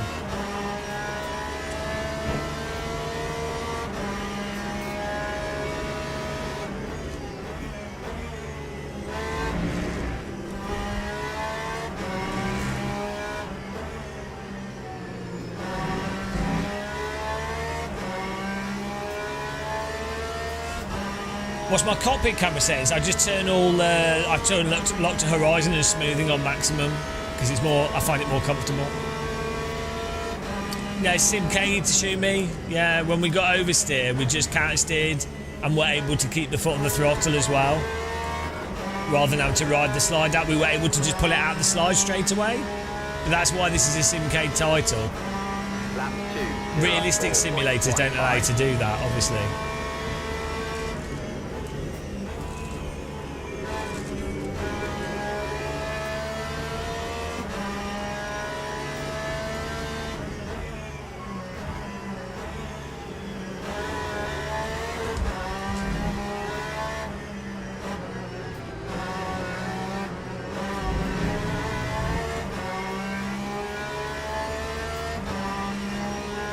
Well, R-Factor 2 has chassis flex, but chassis flex is just a single component of physics simulation and not necessarily the most important, especially with certain types of race car that are incredibly rigid. And don't get me wrong, chassis flex can be very important, but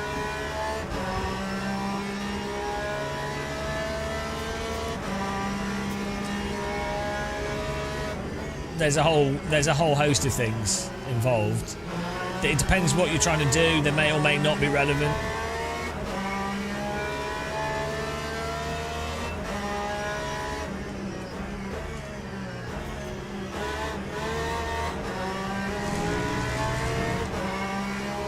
You could argue that BeamNG is a more complete physics engine, in that, like, you can deform components of the bodywork and things, and the way the bodywork deforms then affects the handling of the vehicle. But normally, if you've deformed the bodywork in a race car, you're probably out of the race. So it's not that relevant for race cars compared to the pure tyre model ends up being a lot more important.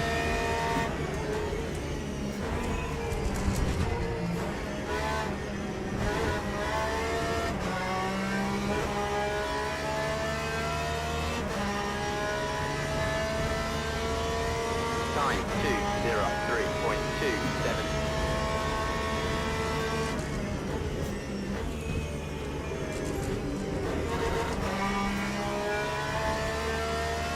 To be fair, realistic crash damage would be pretty fun. That is a good part of iRacing. It's very entertaining, and also having you do have wheels flying in your face. I don't know how for crashes to look really good in a simulator. I really don't think it needs to be that realistic. Like having the wing come off, wheels come off, bits of bodywork fly off. I think that's like generally enough, right? For you to have like bits of just need bits of bodywork falling off.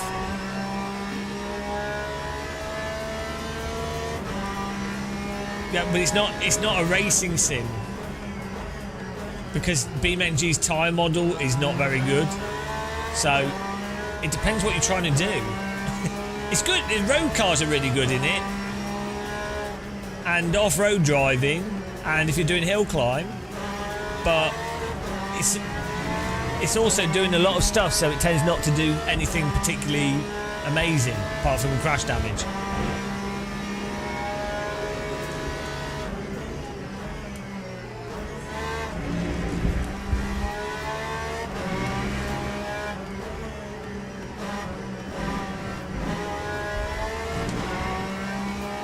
Probably like 8 Newton meters.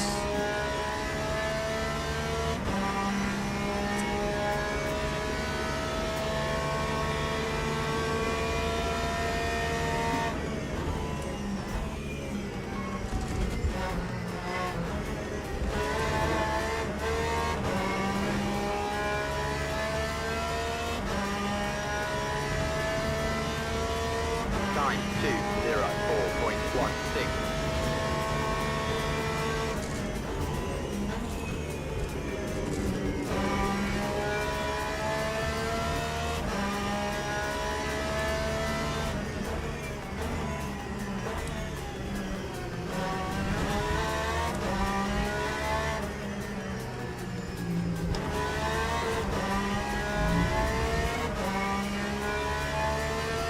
This is a Porsche GTE car. This is all right, actually.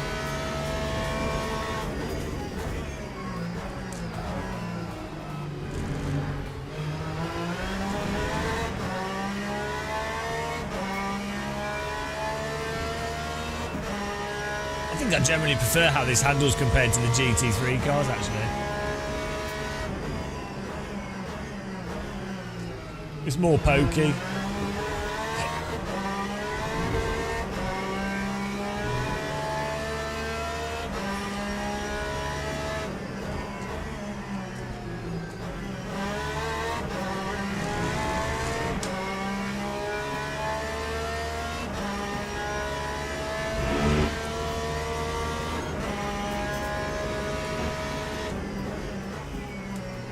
The orange car keeps trying to attack us.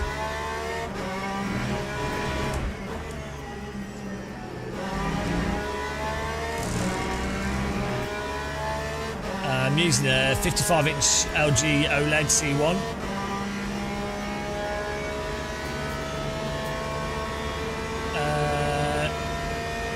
Should work alright in VR.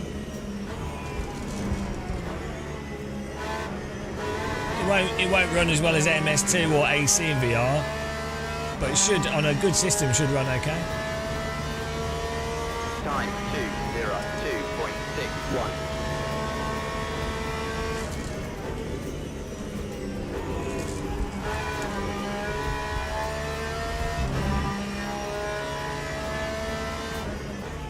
Man, the flat spotting in this game is ridiculous. I'm getting RSI from this race.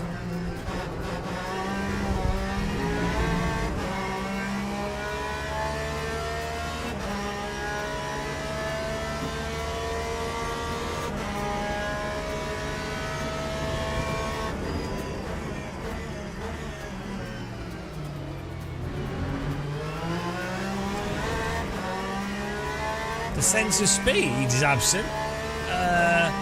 Not for me, it's not. I mean, these are not the fastest of cars.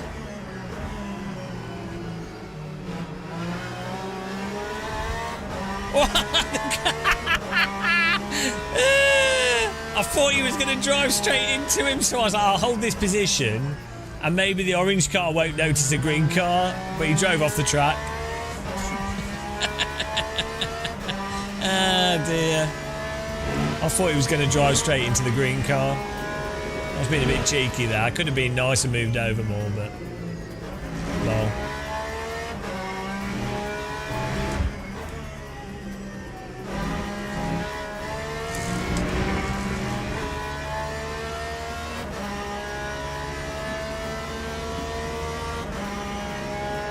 I mean...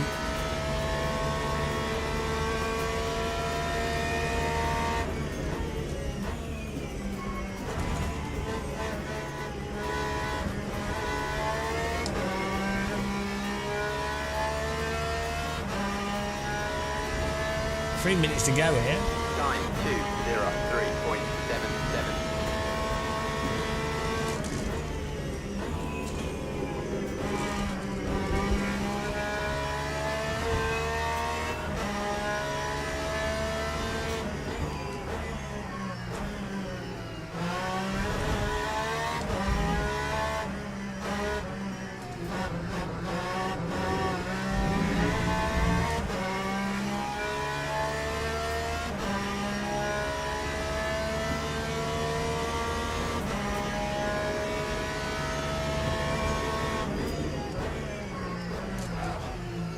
Oh, great, even more flat spot.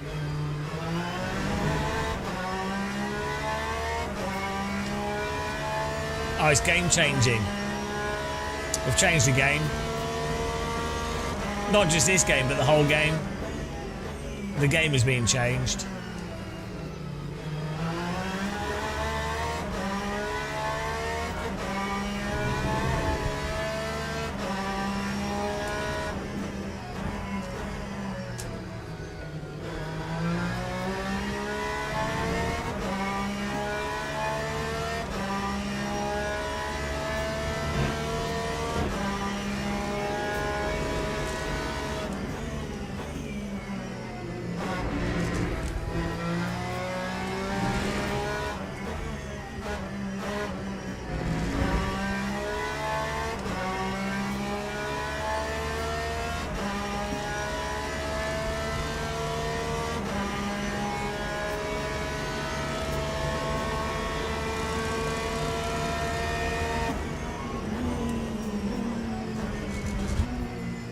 Good luck going around the outside. That's not going to work. No grip round there, matey. Oh, the cars in front could crash. That'd be nice. 3.84.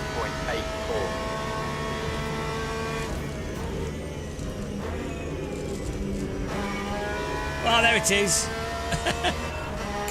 Oh, he's out of control.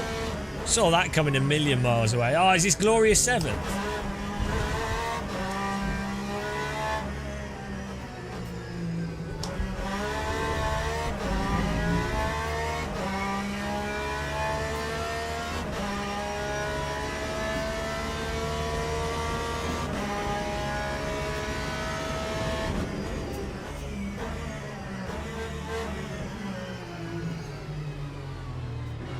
Oh, come on. I had to come off my brakes so he didn't rear end me. Git.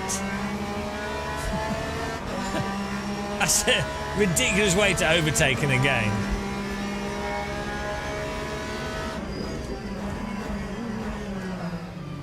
Two can play that game. I feel that's fair because he dive bombed me and I had to come off my brakes. So that's how he got past me. So I thought I'd give him a taste of his own dive bomb. I think that's fair. The pace car is out of control. Dan busted him.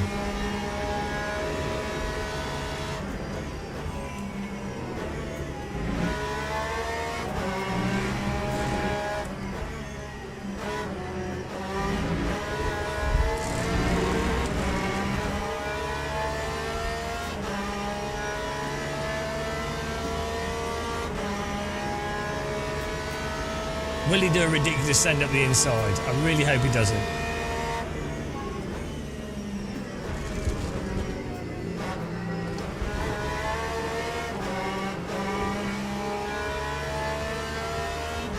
Well, that'll do. Strong and stable, 7th place. Not bad. Glorious 7th. Thanks for following, Chihuahua. Yeah, it was alright.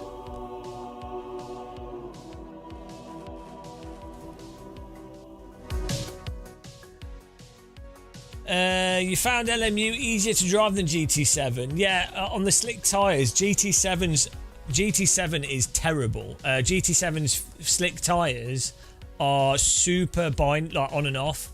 It's ridiculous. GT7's physics are super messed up, which is ironic because the designer of that game was like, oh, I drive lots of cars, they should be easy to drive.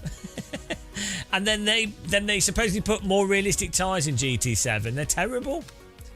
So yeah, this is easier to drive than GT7 in the sense that it's more forgiving in slip. I don't know why they did that with the slick tyres in GT7. I don't get. It's not realistic. It's not fun. So what's the point? The road tyres are not too bad. I mean, it's very understeery, but it's good for what it is in GT7.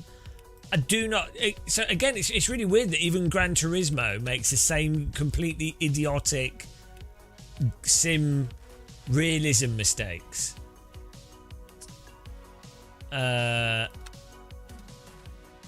It's really strange. We're going to do this. ELM. Oh no. Super 60 series.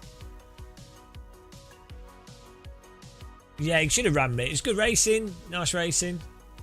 Were you the car that I did the dive bomb up on the inside? Broccoli. Yeah, no, it's entirely possible. I think that's what happens with a lot of sims. I think what happens is they get data and then they're like, well, we've got the data. We put the data into the tyres and here's the slip curves and stuff. This is what the tyres should do. But then they ignore the actual end result of how things are driving. But then because they see the data, they feel like if they do anything outside of that, well, are we making a realistic game or not? So they...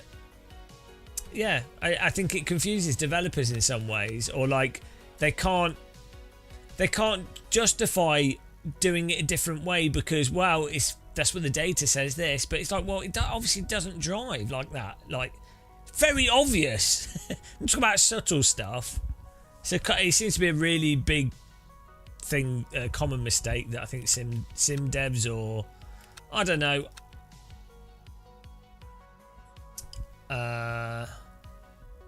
Have they balanced? Have they bopped the Valkyrie so it's not slow compared to the other cars.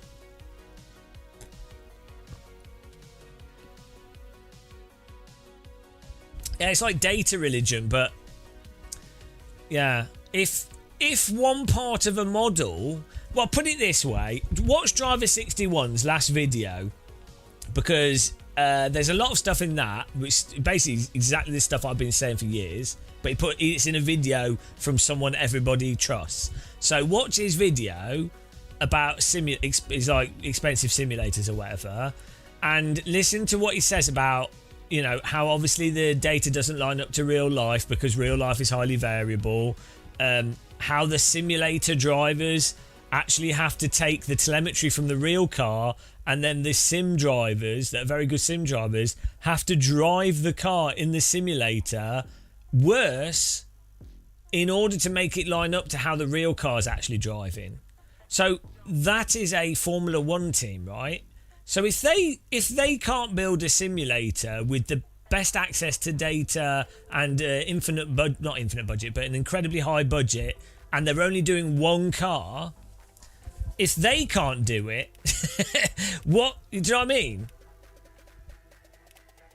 So the whole data religion thing is really stupid. You see it in loads of things, though. You see it in loads of business, lots of things in life, where people will go along with something even though it obviously is not working, but they feel like they have to. We're going to drive the Aston Martin because it looks nice. That's all I care about. They've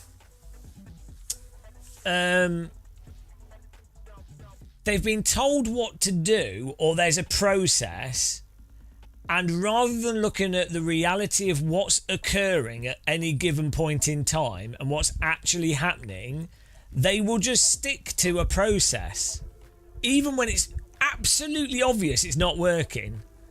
It's a really big problem in lots of industry, lots of business, and lots of things in life. And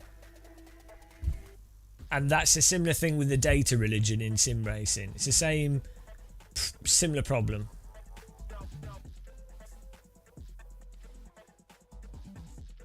GT Realm, yeah, but they could lie and no one would know any difference, and so it doesn't really matter. Like, all sims could just say, all sims can get X real world driver to say, oh, this is fantastic, and a bunch of streamers to say, oh, this is good fun, and a bunch of influencers to not say anything but seemingly have fun doing what they're doing, and everyone will believe them.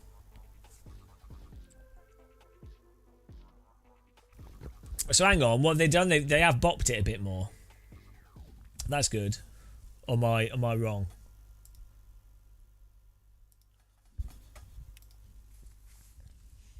But the thing is as well, if it's fun, it doesn't matter. How you quantify fun is a different thing. And ironically, for some reason, which is, again, this is a myth, but for some reason, sometimes if it's less fun and worse designed and looks crap, people then go, oh, it's more of a simulator, so it's more realistic, so I take it more seriously. So it's like, why? Don't make any sense, does it? Oh, Armour's got terrible player movement and the graphics are crap and the user interface is awful and the server browser is terrible, but it's a simulator. Oh, so it's more realistic. I don't know. I don't know what's wrong with people. It's everyone else. It's not me.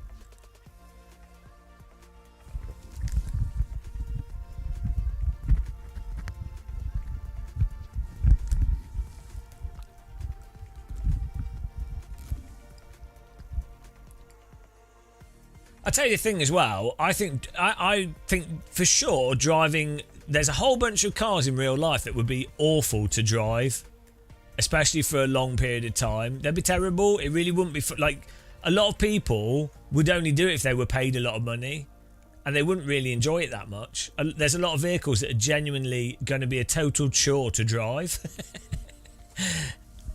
You know, you can't have the assumption that all cars in real life are like going to be really fun. Or no, the length. Also, some things are fun for 20 minutes, 10 minutes, half an hour, an hour. some things are fun for small amounts of time, like hard techno. That's fun for like 2 hours, maybe 4 hours, but 12 hours of hard techno, and you'll be like, well, we could probably stop the techno. Thanks, Jamie. Yeah, well, sim racers aren't allowed to play that.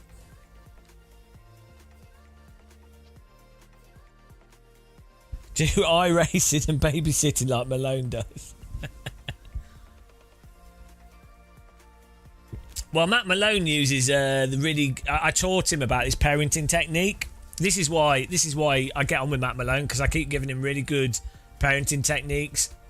One of them is to put a bucket over his child's head, and that's really good because it quiets them down, also calms them down. But also, I taught him about what you do is you put Velcro all over the back of your kid, and then you get the other type of Velcro on the floor. Or on the wall or around the house, and then what you do is you just Velcro your kid wherever you happen to be, and if you Velcro them to the ceiling, and children love it. They'll be like, oh, anti-gravity, it's just a really good way of babysitting. So I come up with all these things.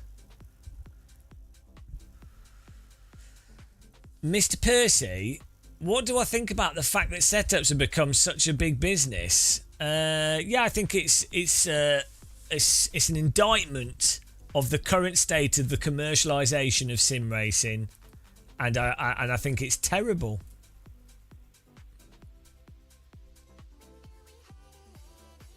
Jamie, happy hardcore. No, it's all good. It's all good.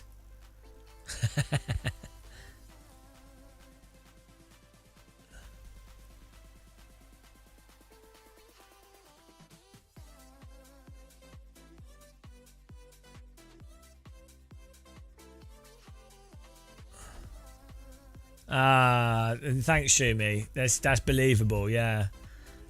Wow.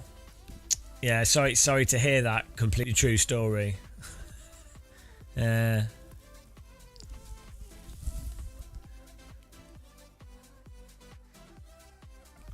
I die from cancer, guys, make sure in my obituary it says died not fighting cancer.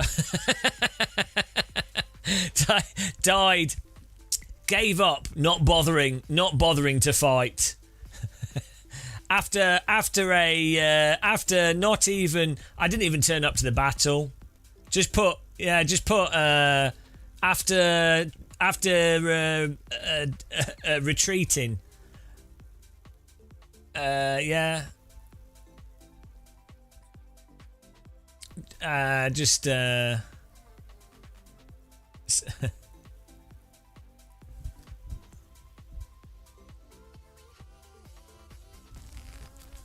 Right. Yeah, rolled over. I would like my tombstone to say squashed by a stampede of baboons. Like something ludicrous. I don't know, whatever the most ludicrous way that you could die, that'd be nice. And I'd like it to be written really seriously. And maybe the tombstone can be kind of hidden somewhere so people find it in a few thousand years' time. And then they're like, oh. Just to waste their time. That'd be really good. I like the idea of wasting someone's time thousands of years in the future. iRacing it's also the most realistic. Here lies Gamer Muscle, whose famous statement, I really love iRacing's time model and netcode. The developer really nailed it and didn't completely ruin the simulator by making it unrealistically unrealistic and then using marketing to sell the game to gullible people that do not have particularly good critical thinking skills. That could be on the tombstone. Flat life. People can die from flatulence.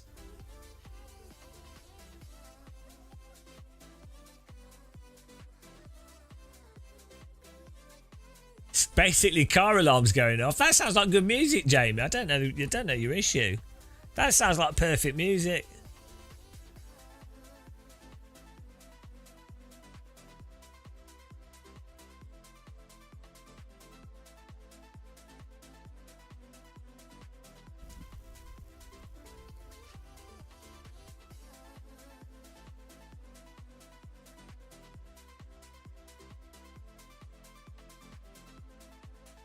Locked in the toilet.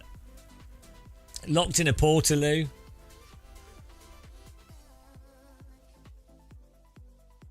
A bed of wet fart. That's some people probably want that. What's in this new update?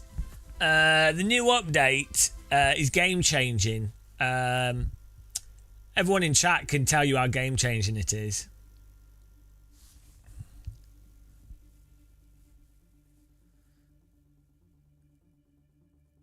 But sadly, LMU cannot compete with iRacing. iRacing is the most advanced and comprehensive racing simulation software in the world. It's also the most realistic.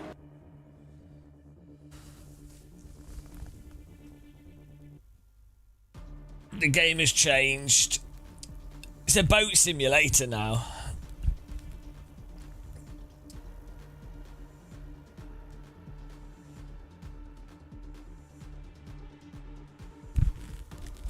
"5 minutes until we do this 60-minute race at Monza in the hypercar." I think this will go fantastic.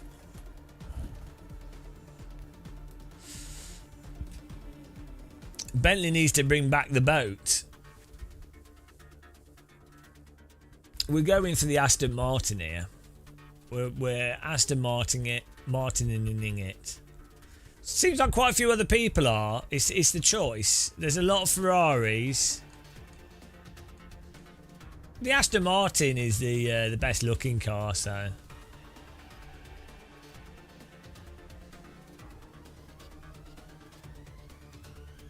It's a Sim Racing's premier EDM DJ producer. Yeah.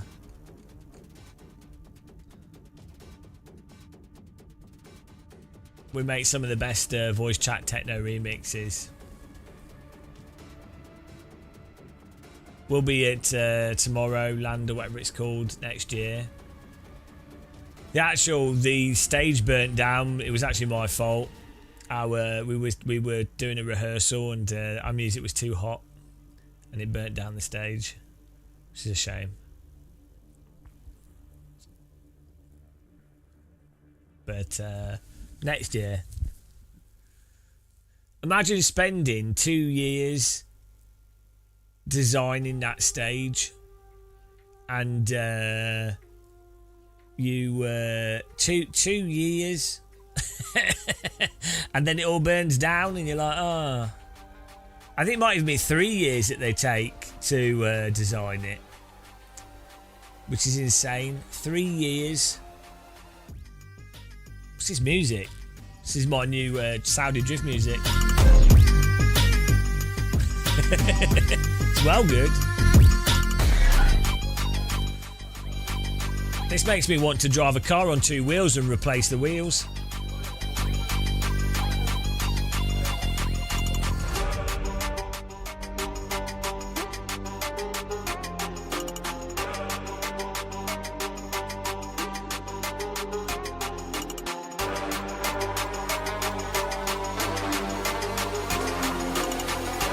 I think we're going to win this race.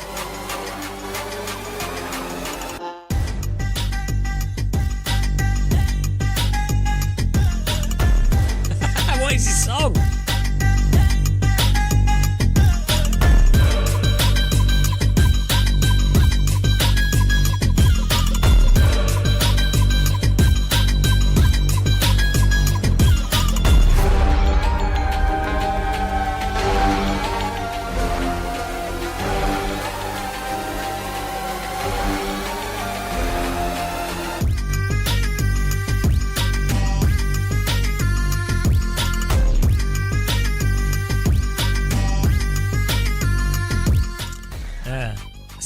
Nice little ditty.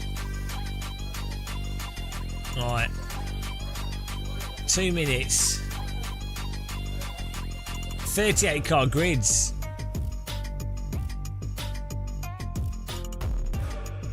There's plenty of time for a poll. You can do a poll.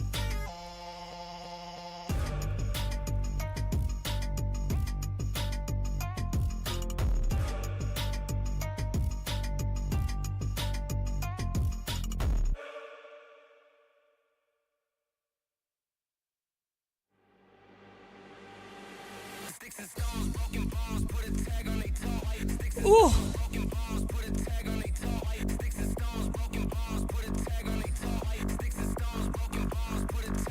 I don't know why we just got all this dance music.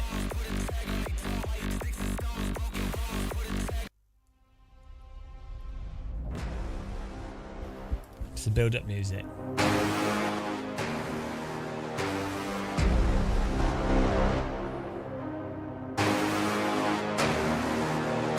I can't believe we went down to bronze rating. It's ridiculous. Well, obviously not a bronze driver. Absolutely scumbagged. Fact.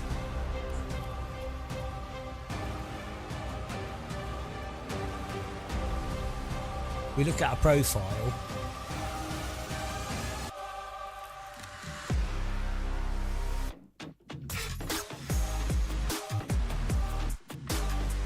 Oh no. It's not working. What did he say? Ah, no, I've forgotten it. Ah, no, what did he say? What did he say? What, the regular one? Yeah, regular. What colour's your bag? Regular. Yeah, regular. Oh, that's so dumb. Regular. That was so stupid. What colour is your bag? Regular.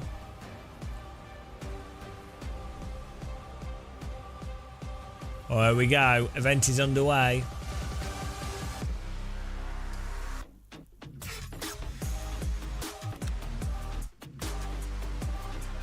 I don't know if we've driven a hypercar here.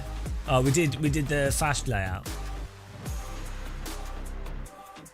There's that guy on the plane in America that was saying he was going to blow up the plane, and then passengers pinned him to the ground, and they're like, "Which is your bag? What colour's your bag? What colour's your bag?" And he goes, "Regular, regular." And they're like, "What? No, what colour's your bag? Regular." Oh, it's so stupid. I don't think he was all there.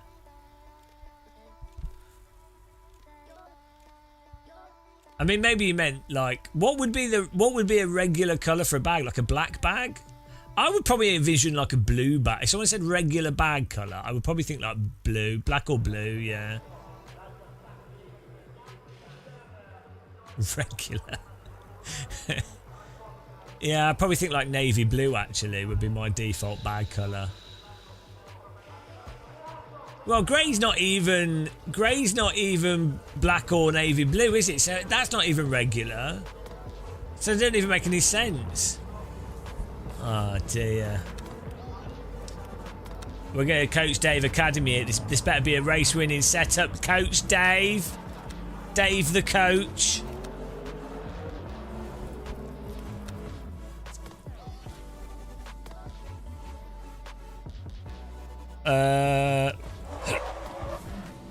Richten. There we go.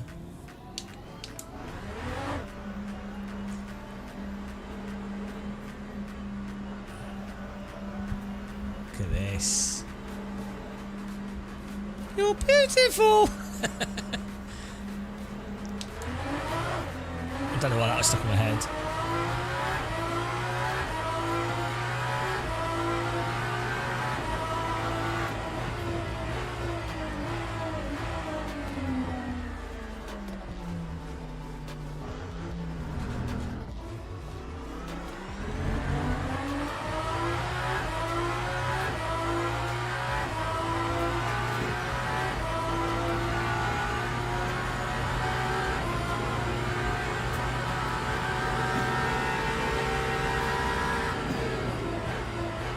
Hang on, is this gearing right?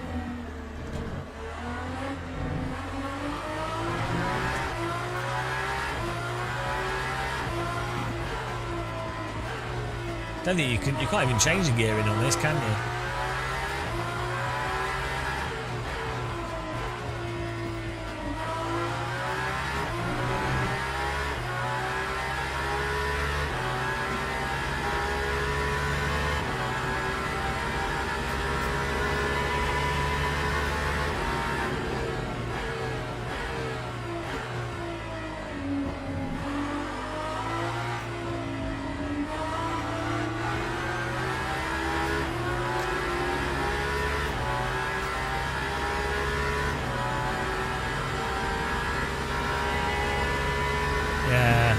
though. It's like yeah, quite limited.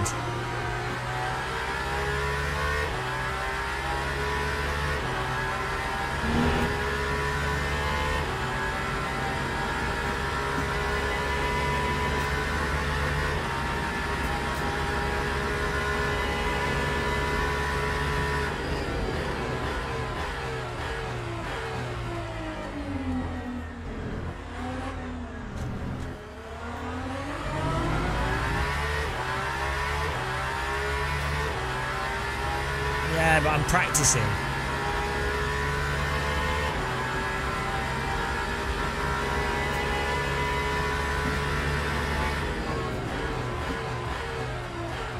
I'm wasting a set. I'm practicing a set.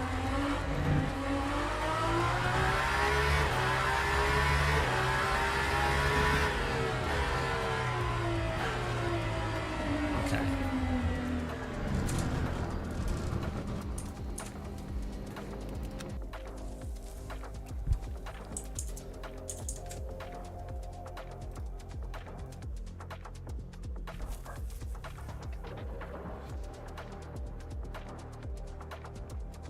Yeah, we're not getting flat spots, we're all good.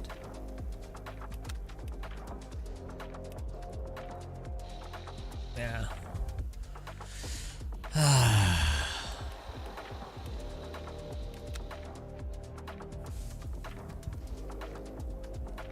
Beautiful.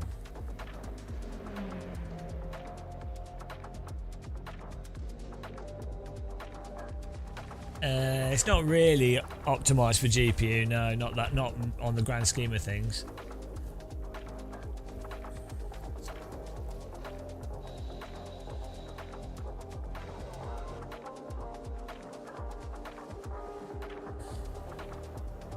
Here we go.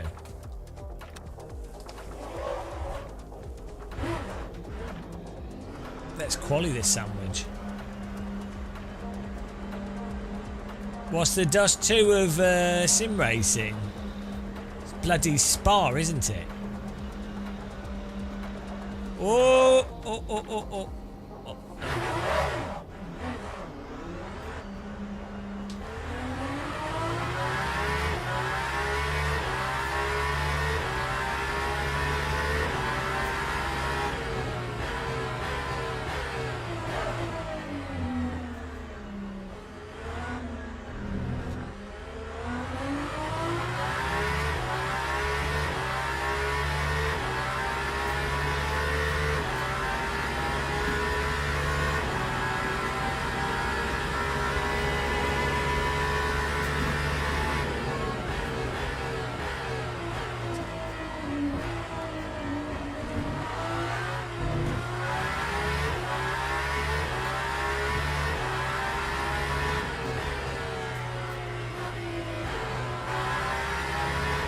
How long is this race? Is it an hour?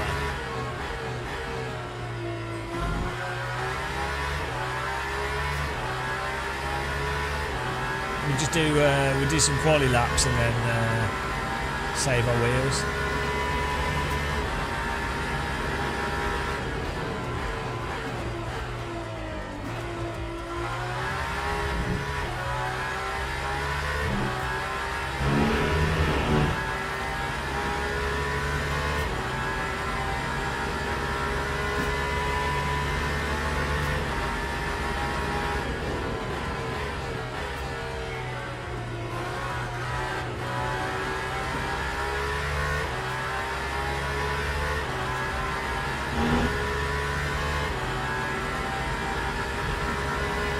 You're broken when your heart's not open.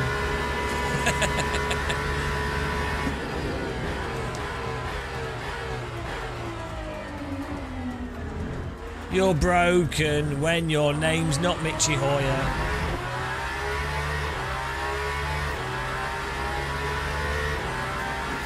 Anybody in chat going to Gamescom?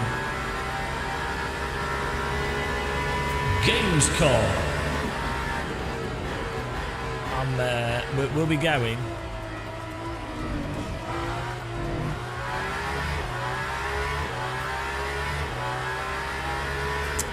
good luck live streaming from Gamescom. The internet's a disaster there.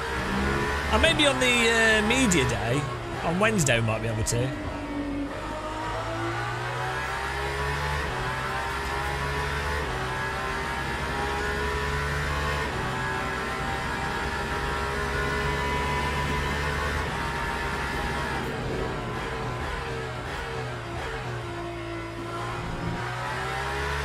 Going to suck when I arrive there because we're going to get a 7 a.m. flight and then we have to go to Dusseldorf and then get the train to Cologne. It should be all right. I might treat myself to a ICE train. It's like £25, but they're a lot quicker. What am I doing there? A whole bunch of random stuff. Mostly just making videos on sim things. This I can't talk about some stuff that may or may not happen because of the nature of how these things are.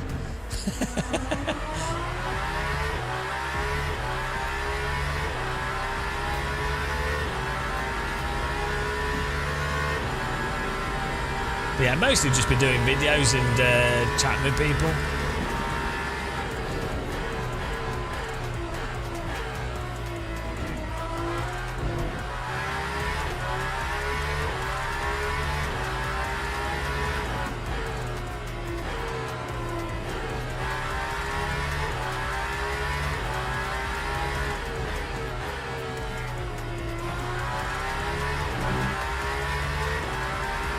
Yeah, annoying sim devs.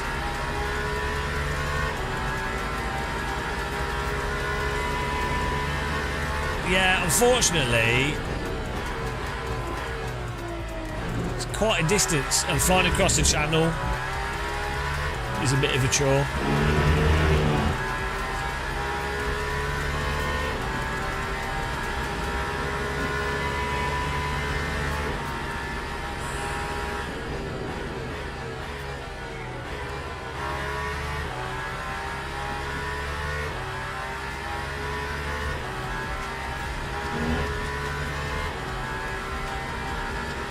For German wife.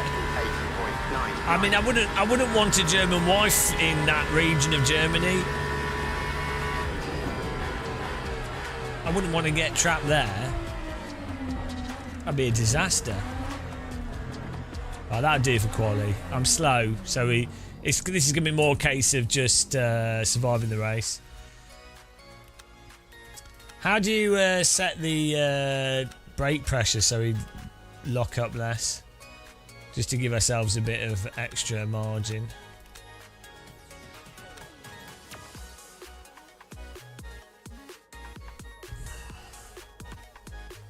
Can we even change it on this?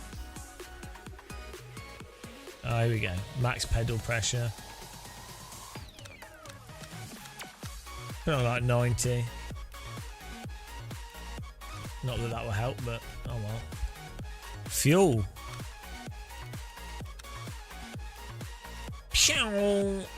Full fuel.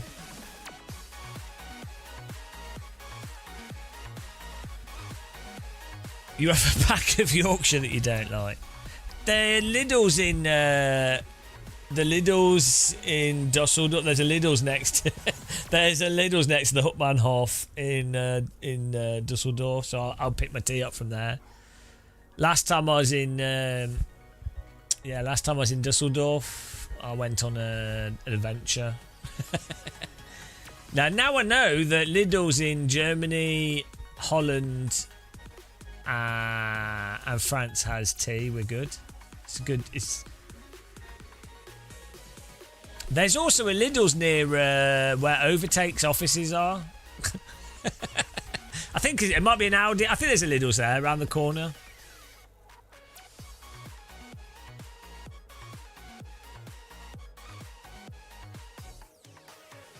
It's Game Changer, yeah, Paul. The game's changed, yeah. You're right. Oh no, I've folded my eyelid into my eye. Game Changer.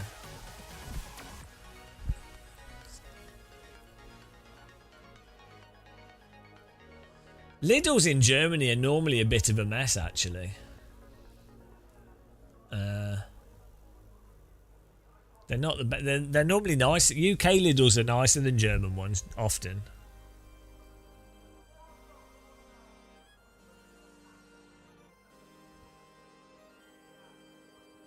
The Dutch Lidl's are nice. I don't know why German Lidl's just tend to be really run down. No, it's obviously going to depend where you are, but like the ones I've been to in Berlin, Cologne, Dusseldorf, Nuremberg, they're all a bit rubbish, but all the ones, some of the UK ones are super run down, to be fair.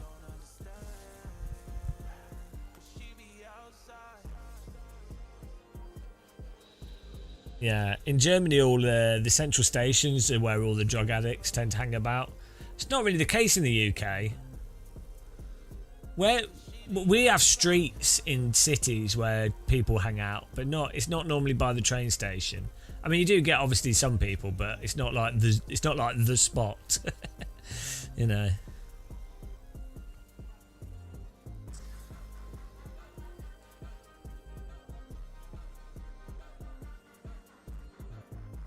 Yeah, parks. I think I would if I was addicted to something, and I'd sit in a park. Nice bit of grass. Yeah.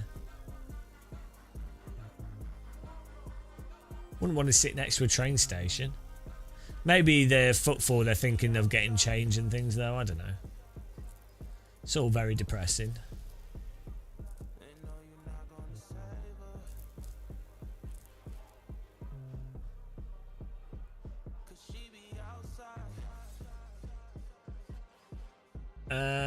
I don't know actually. I don't know why our rating dropped. Oh, because we did some random GT3 or something. I can't remember. We were pretty high rated in LMP2 and the hypercar, but not in some of the GT3 things. So whenever we do that GT3 race, whatever the race in the GT3 is, we get slaughtered. But then when we did that, like GTE, we did a lot better. I'm much better in faster cars. Teams and drivers go to the grid for a race start. And I'm much better at longer races as well. Because I tend to be pretty consistent. I'm going to bin it immediately now I've said that, but...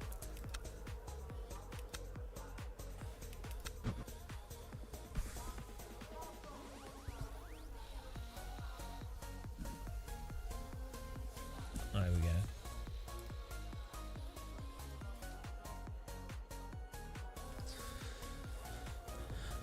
I don't mind Cologne. It's a little bit run down in places, but Cologne has an amazing... there's an area close-ish to the central station in Cologne. There's, well, actually about a mile from the central station.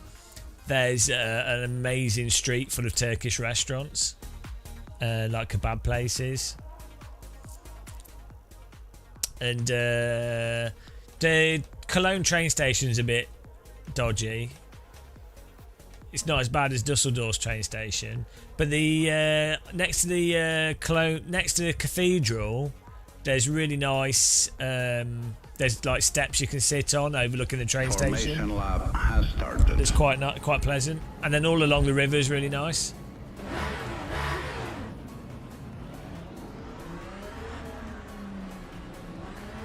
Yeah, I don't mind Cologne actually. I quite like it. It's good at game when you go during Gamescom. If you work in games industry or whatever, or YouTube or whatever, you bump into people you know all the time, which is quite cool. Like not even planned. You'll just be walking along and you'll be like, oh hello. You know, it's pretty awesome. You meet interesting people as well that work for like different companies.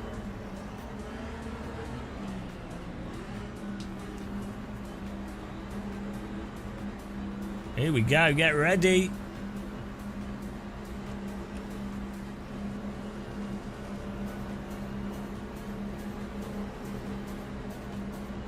Green flag, green flag.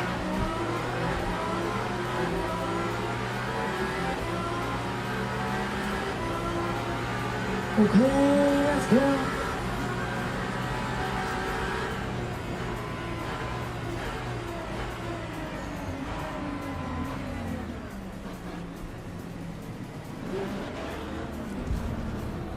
Why is my car not turning at all? Cold tyres. Car just wouldn't rotate.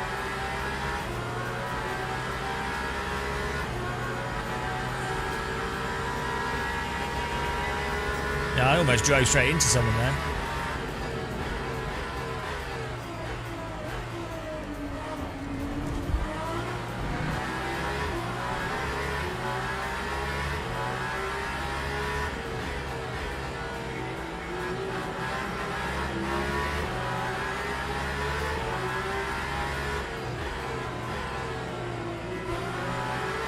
Man, my car's not turning. I removed the brake bites down, but I don't want to lock. I don't know. I think the tyre thing is bugged.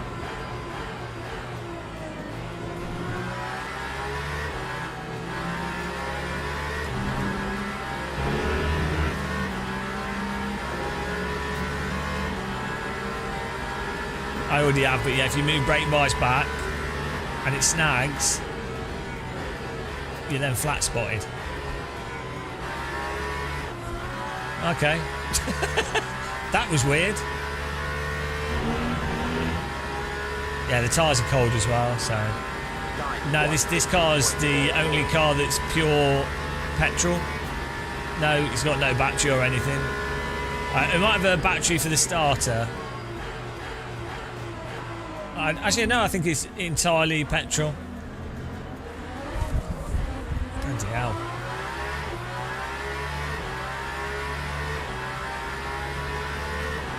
It might have a battery for the starter and that's it. So that might be part of the regulation.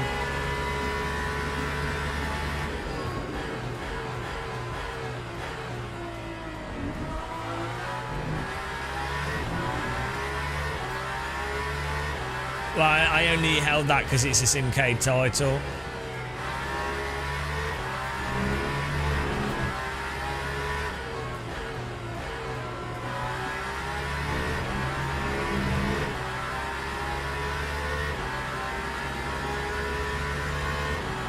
It's a shame that the cars in front of us lost it.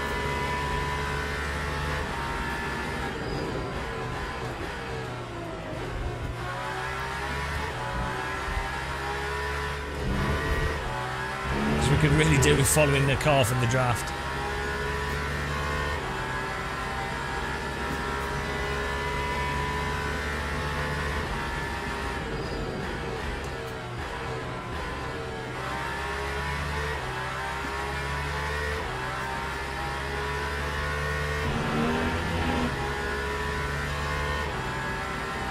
Time 140.01.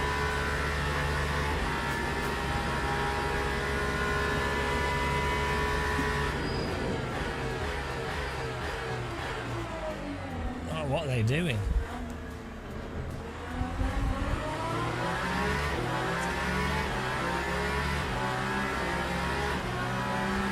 Well, GT7 still has complicated physics. It's just got its slick tyres just a bit rubbish.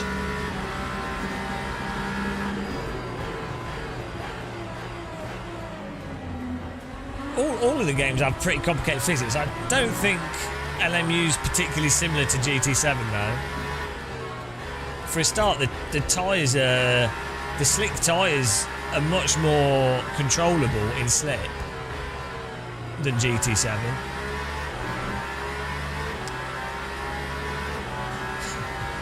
Now this is basically Mario Kart.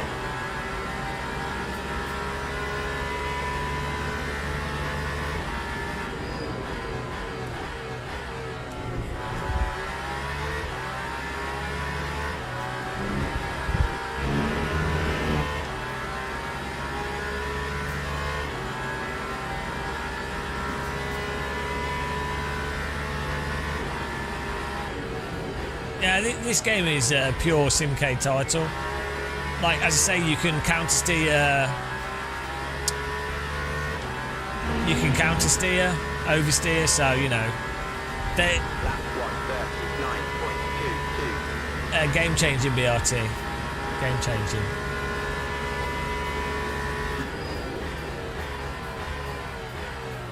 I'm going to move out of your way because you appear to be braking on the grass.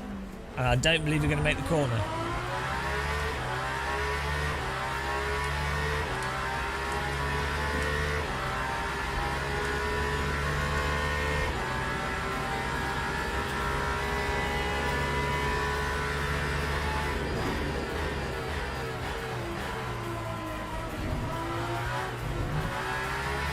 Oh, he's not made that corner either.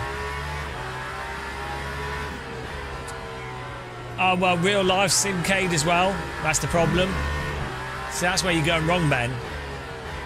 Because real life is oddly forgiving. Simcade. It's not a real simulator. That's because it's real life.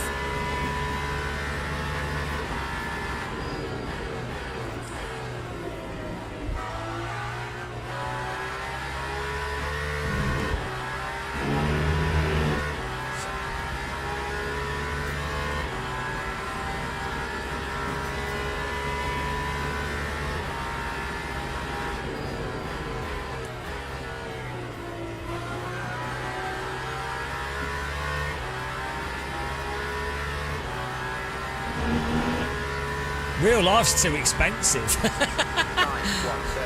Honestly, I feel so broke after just booking like 2 trips and hotels. It's money that I'll get back, but bloody hell, like real life is so expensive. I've had to renew my passport as well. It's like, wait. This month started out and I was like, oh, it's all right. Might have some money, might have some spare money left over. You know, might treat myself to something. I don't know.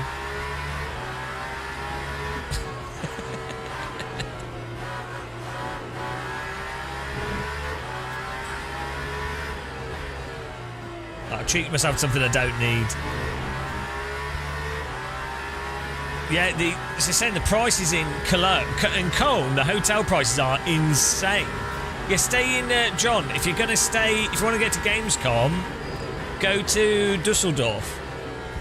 Oh my goodness, the hotels are like half the price, and it's only 20 minutes on the ICE train, or 40 minutes on the Deutsche Bahn train, and there's like one every hour, and it goes straight past the trade hall. Oh, you live in Cologne. You're still not going. It's only €30 for a ticket if you're paying.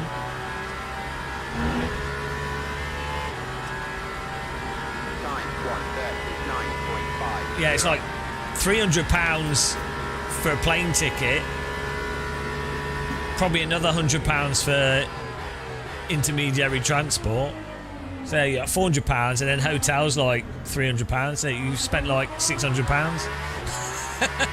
That gone. There goes all your money. Gone.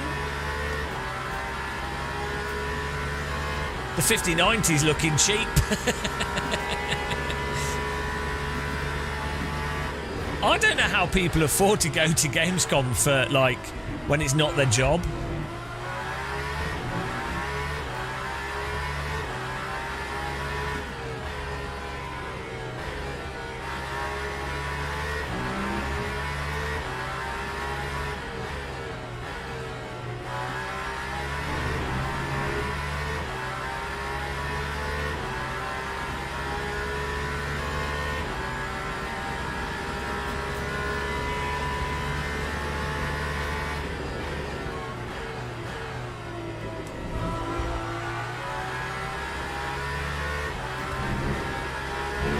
Here come the GT3s!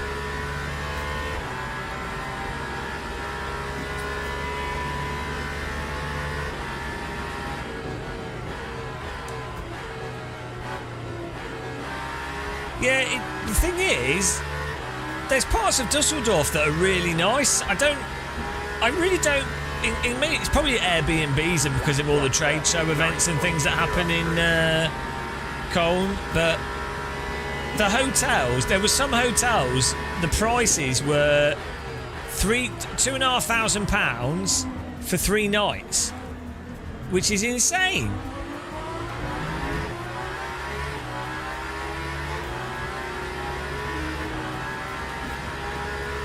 Hello, you.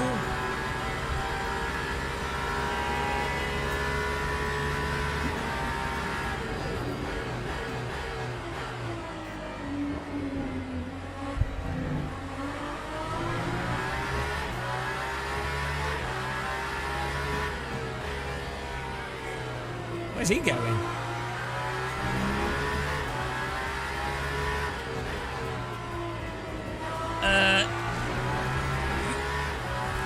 Yeah, Sky, we'll do. We'll cover everything that's there.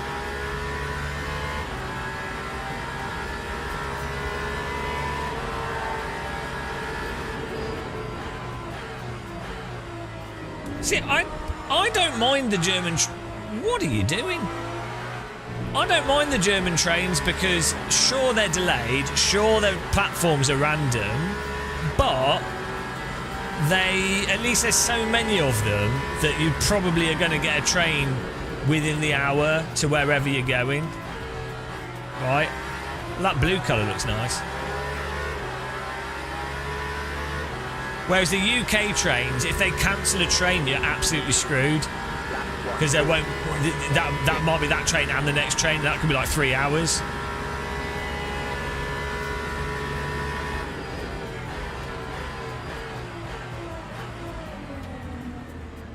I'm stuck beyond the GT3.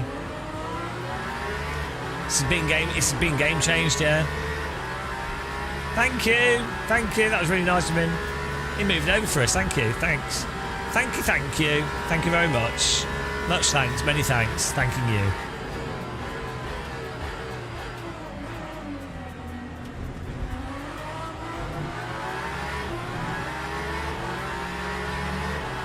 Bit of a squeeze.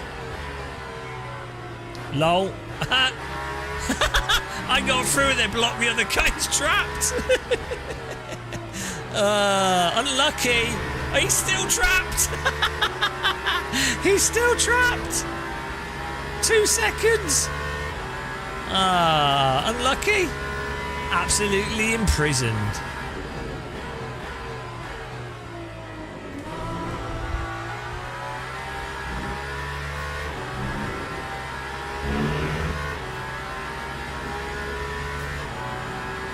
Yeah, I do like. I like travelling by train myself. Just in general, I find it quite relaxing. I mean, I'm really fortunate in what I do. The only time I don't like travelling by train is when I have to get an aeroplane. Because, you know, if they're delayed. I've had to, in the past as well, I've had to come off a train to buy a bloody taxi. I don't like that, because that's a lot of money wasted. And that's a problem in the UK. You get signal failure and you're like, shit.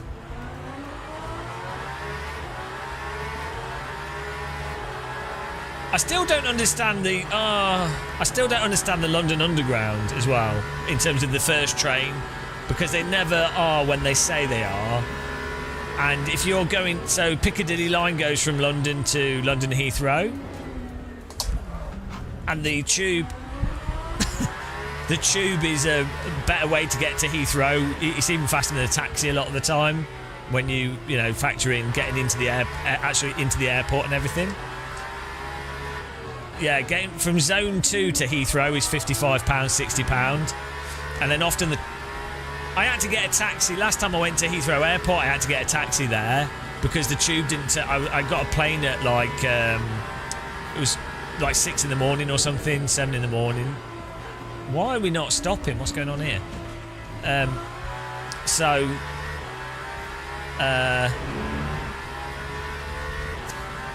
I went into the tube. They even charged me. I pooped into the tube station. I'm waiting for the train. It didn't turn up for like half an hour after it. There was other people on the platform also confused. So I then had to book an Uber.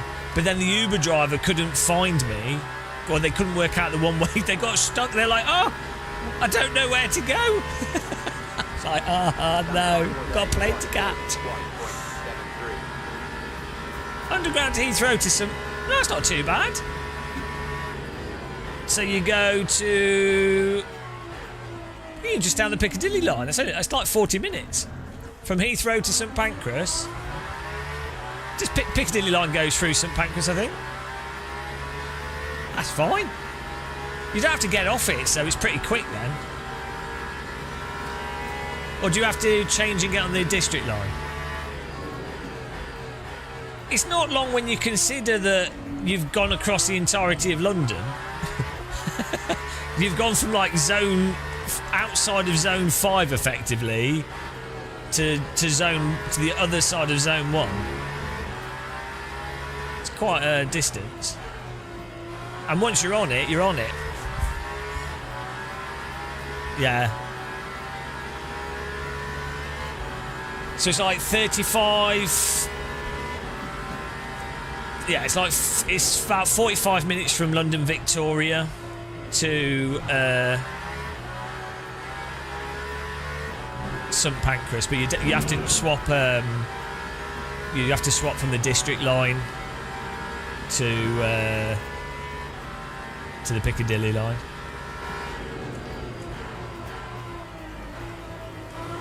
At one station, but if you time it just right, there's like 3 stations where you could swap over to the Piccadilly line. You could time it just right, be like, oh, I can see it, come in, then dart from your train to the next one.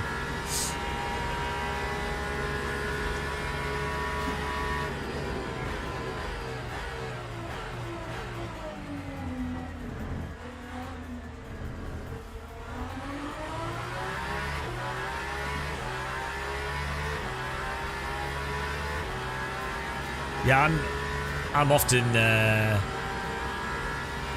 so I'm often using King's Cross, Victoria, and going to Heathrow, and also what's the because often I use Gatwick, Heathrow, and Stansted Airport. Stansted you have to go from Liverpool Street. That one's weird because there's no tube stop there.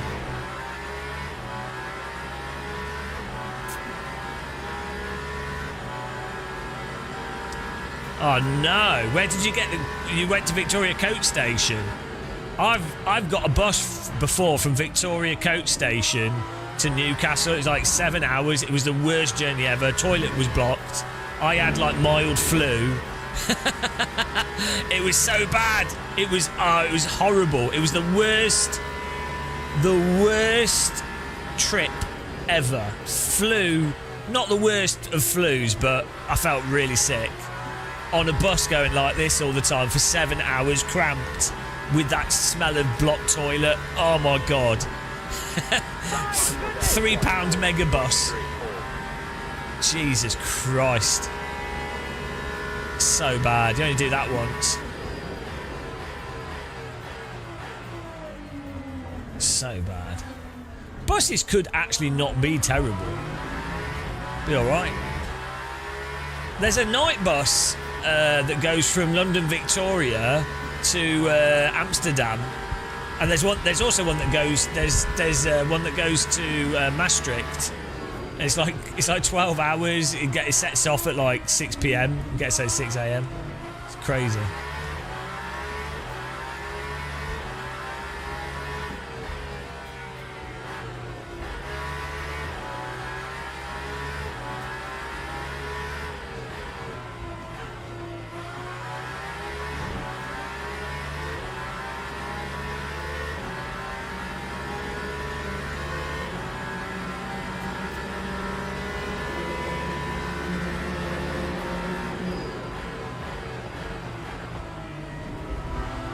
Son by Sanadu.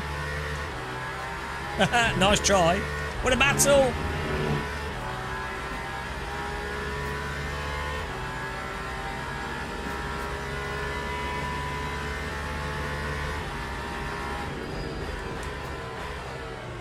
What an understeer.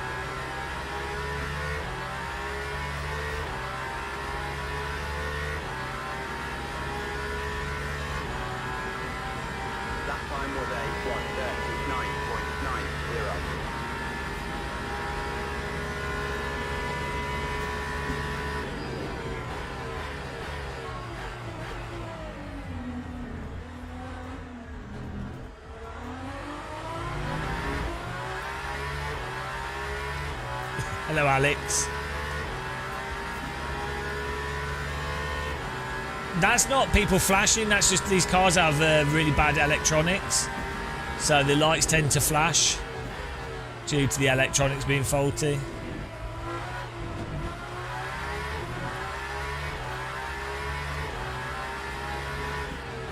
I think what we need are e-bike, bicycle, e-scooter hyperlanes. So basically you build like a motorway, but it's a specific motorway for cycles. So basically like a cycle path, but they're built through the countryside, and they're built to be like a footpath that you can walk on. But also they've got a fenced off fast lane, like an e-bike lane basically, where the top speed is 15 miles an hour, or maybe even like 20. But like for the electronic stuff, 15 miles an hour, just limited by what the UK law is on that. And then you have a footpath next to it. Why do I still live in the UK? So if you run a business, UK is quite simple to understand all the business rules and everything, and the tax system and stuff. Like, I understand it quite well. I live in quite a nice place. I'm near family, I'm near friends. But yeah, if we get a German wife, we're gone. But then the problem is, I don't think I could live in Germany. Like, German tax rules are only good if you turned over like a few million, fine. But if you're like a sole trader or a very small business, German rules and stuff are really crazy. Just because of the way their healthcare and stuff works. It really de-incentivises. LOL. It de-incentivises very small scale business.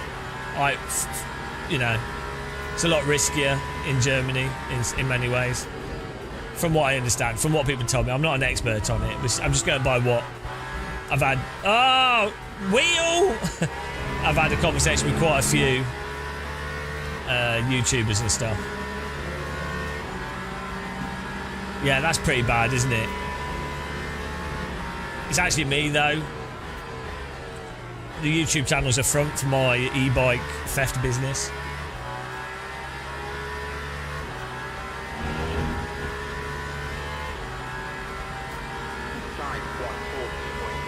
We're in 8th place. Strong and stable. This is basically R Factor 3. You could call it that. I would say this is more like R Factor 2.3. Is a good description of LMU.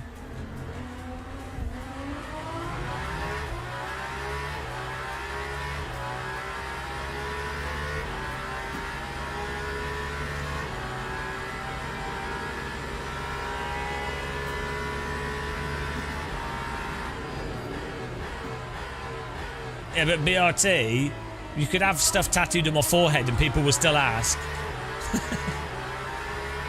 Yeah, my bike was stolen from inside my house in Middlesbrough, which is pretty genius. Like, that's commitment.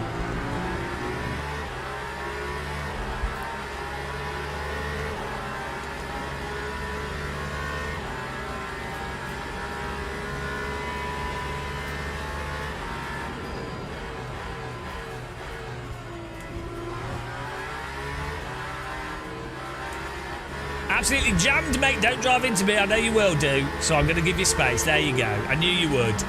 I knew you would drive into me. I wanted to block you off. Oh, look at this. I got absolutely scammed there. I knew... what are they doing? It's getting spicy. If I blocked him off, which I should have done because that's what you want to do for racecraft, but they drive into you. They don't check. And then it's race over. Oh my goodness, look at this. What are you guys doing? Calm down.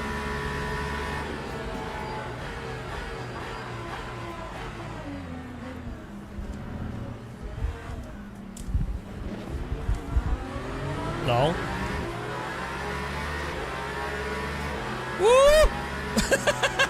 that was tight. The GT car started turning into me. Bloody hell.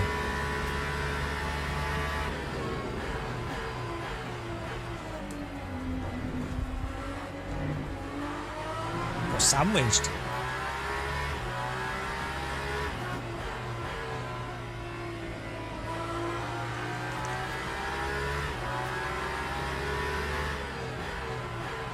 I'm sorry. Car behind's off the road. I had to really push that. Sorry, Mr. BMW. Didn't mean to run him wide there. Hopefully he didn't have to avoid us too much.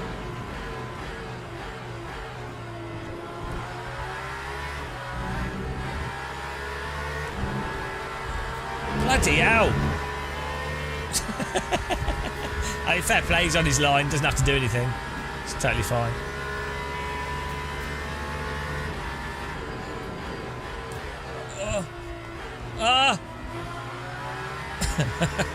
The thing is, some people hold a line and some people don't. Oh dear. Makes it very hard to judge what to do. Lap 141.63. Hello. Front of my car's still there, mate. Good battle, though. And your little bonk. Got a nice race between these two guys. We're pitting in on lap 26.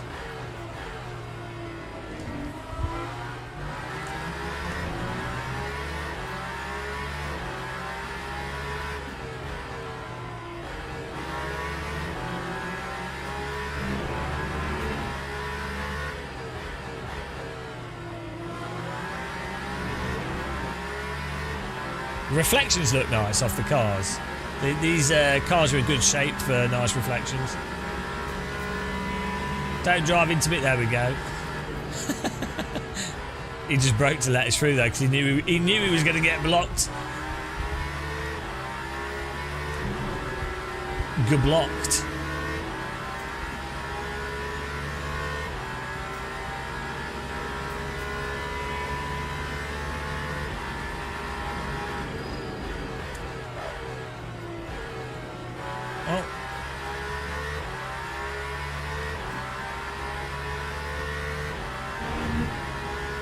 Car blocked. That time was a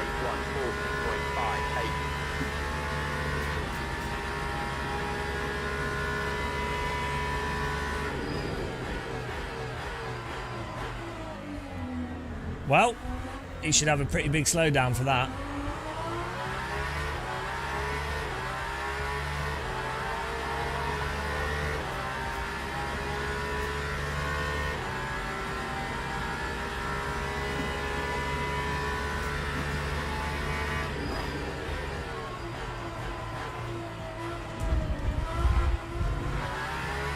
We're back on him.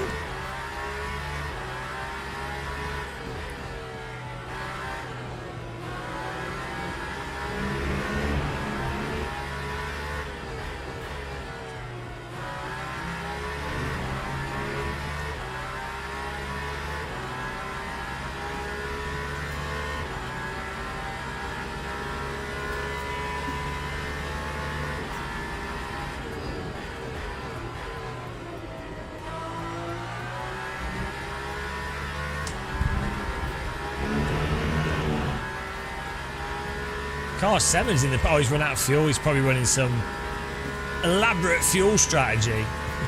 I can't be doing that.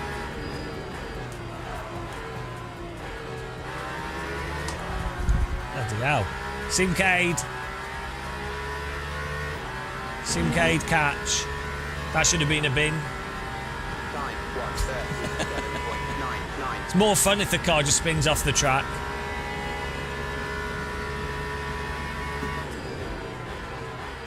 It's more fun when your whole race is thrown away due to you pushing too hard out of a corner. Yeah.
trying to keep with this red car. He's got better pace than me.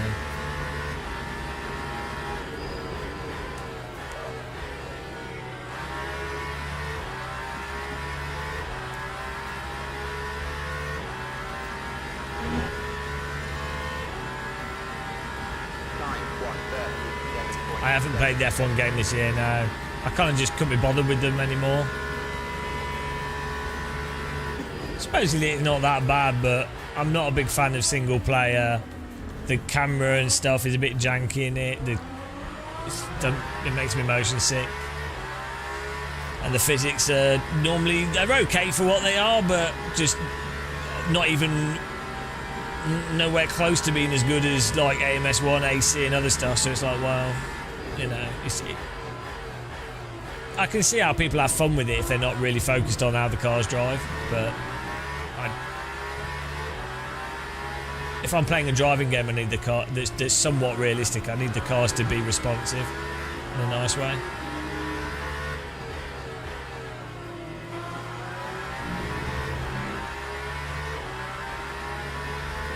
Hardcore GT3. No, I'm more of like a Megane Trophy V6, SR3, maybe like 90s Formula, F3, that kind of speed, that type of car. Like the MC, what's it called? There's a Brazilian. There's a whole bunch of rookie prototypes that are sort of radical like prototypes, or all the 90s prototype GT cars. That's my kind of thing. Like the Lolas and those, what was the Can-Am series cars? That's all my sort of stuff. Or then like a Maserati MC12, Mazda 787B, that kind of thing. The car is out of control.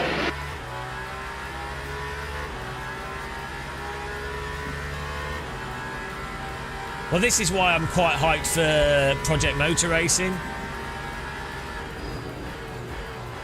Like it's felt quite promising at the press event I tried it at, and then they've obviously got to focus on lots of vintage cars. They've got a good game designer working on the game, so you know. There's some right idiots working on it though. There's some people involved in it that are terrible people. Bloody hell.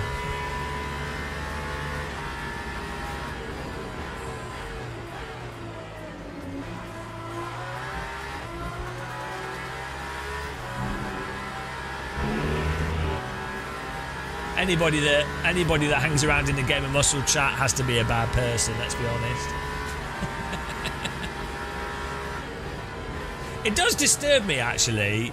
We have quite a few viewers of people that are like doing a lot of stuff in the games industry, the sim industry, and I'm like, oh no. What a disaster. What a disaster.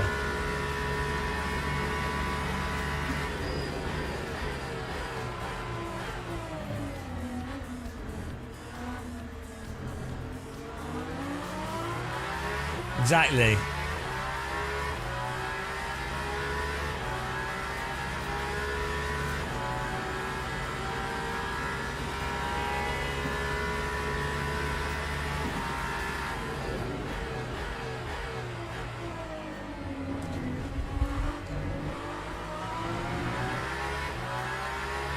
Well, no, so AMS2, Reza are not like...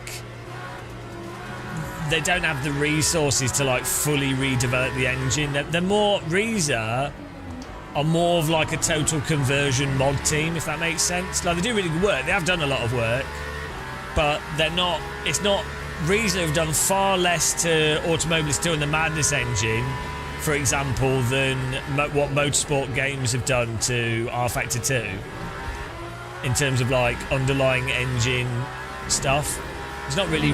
That's not really the bulk of Reza's expertise. They're more take a game engine that's reasonably solid and get the most out of it sort of developer.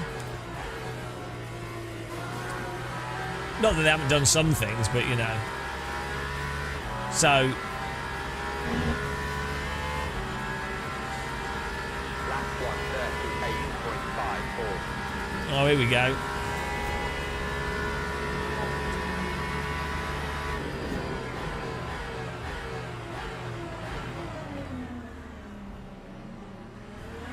What a jam.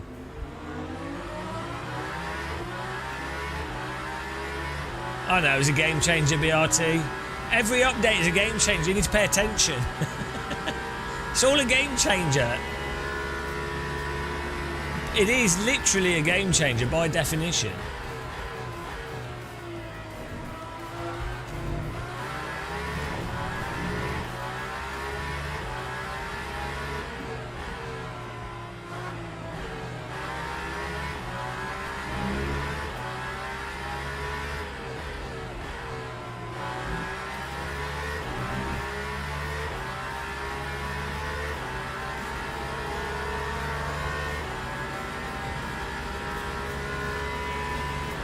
Oh, we can complain because it's out of early access.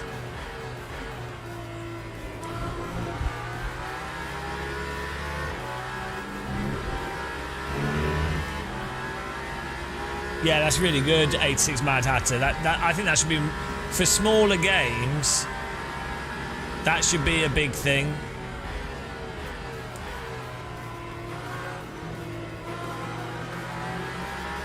I mean, it depends on the structure, but ideally they should design it so that you can join any multiplayer because you have one car and you have the track.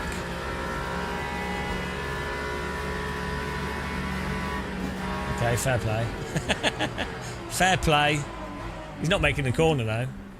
I'll give you space. I'm feeling generous.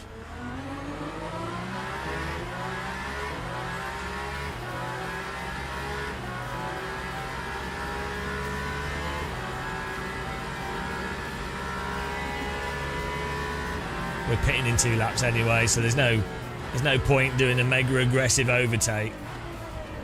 Doesn't make any sense.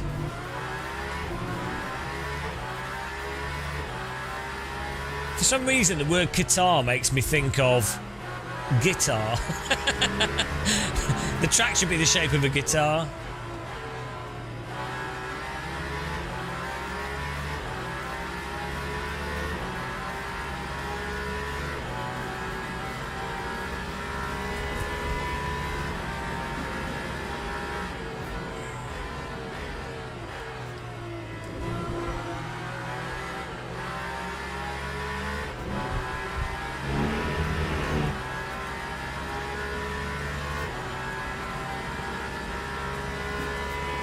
Yeah, Silverstone would be really good, especially for these types of vehicles. Sort of the Formula 1 style drawn out tracks kind of lend themselves to these boats. Kunos doesn't talk to us. I don't know why Kunos would have any beef with me. We've always been very positive about their games. Never have I been critical. No, I'm really fair. I think Evo will sell well, either way, and I don't think I've ever been unfair to a developer, to be honest. I don't think I've said anything unreasonable about any of the games. I would say that though, wouldn't I? Well, I'm my best reviewer. Everyone's their own good reviewer, greatest reviewer, or however that saying goes. To be honest, right, a developer could hire me before they launch a game. They could go, right, we're not sure if we're going to launch this yet. Give this a play for like 2 days or a day, and I'll be able to tell the developer, I'll go, look, this is how the game will be received in the sim racing space. Thing is, I think they know, to be honest. It's just a case of, let's get it out, get money, and then we'll keep improving it. No, they're not stupid. But There probably is like a general... If you've got someone that played like every first-person shooter or every flight sim or something, right?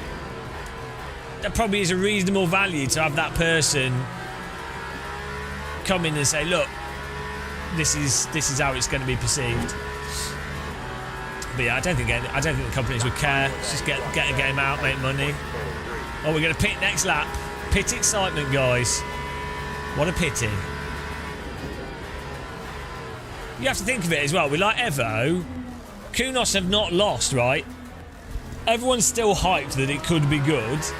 They've made sales from people buying the early access game, and every time they do an update, everyone's going to want to find out if it's good now. So, if you're a developer of a sim, you might as well release something intentionally in a completely shit state, so you can then release it later and go, oh look, we've done so much work to it, we listened to you all. And then people be like, oh, this developer, look how much work they've done. That would work really well.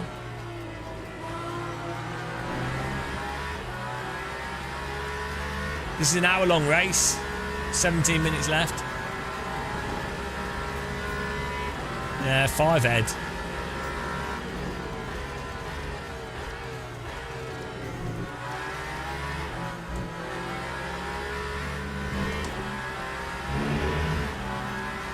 Yeah, well, I think there's truth in what you've just said, Novotny, but there is also a thing. So the problem that happens in games development is the actual developers making the game obviously know, but the people that control the money and the publisher side of it often don't know, and they're often pushing the people. They're often pushing the developers to release stuff or do stupid shit. So the developers know, but the publisher might not. Ah! Come on. So, and then also having someone complete. So also, what can happen on the dev team, and just the actual dev team and the sort of production team, they can get blinded into their development and not quite gauge where it is from the external perspective. So that can happen as well.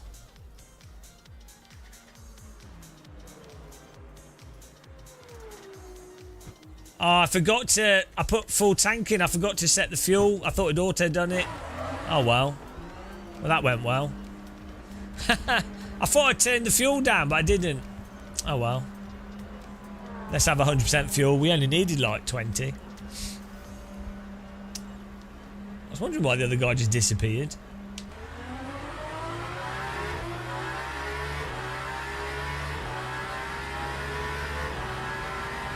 Whoops.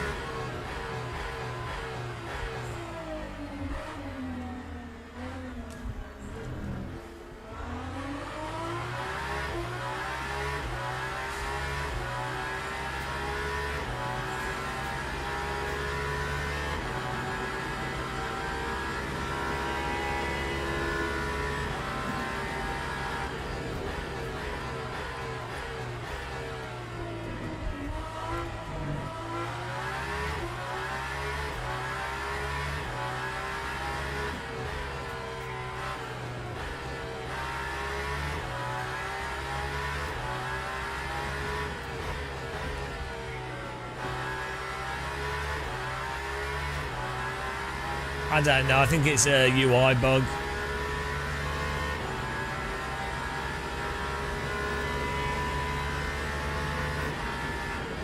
Well, I'm finding this race too easy, so I put some extra fuel in just to bop my car a bit more.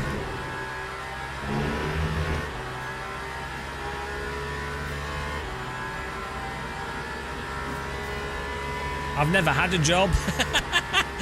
I've never had a job. I've always done my own business. How much did I sim race when I didn't do sim racing as my main thing? I don't know, probably like 10 hours a week.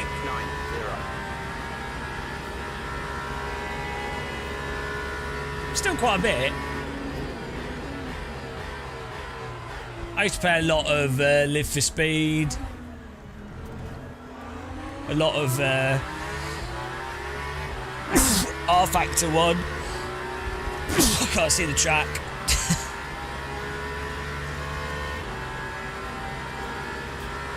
Used to play a lot of GTR Evolution. Race 07.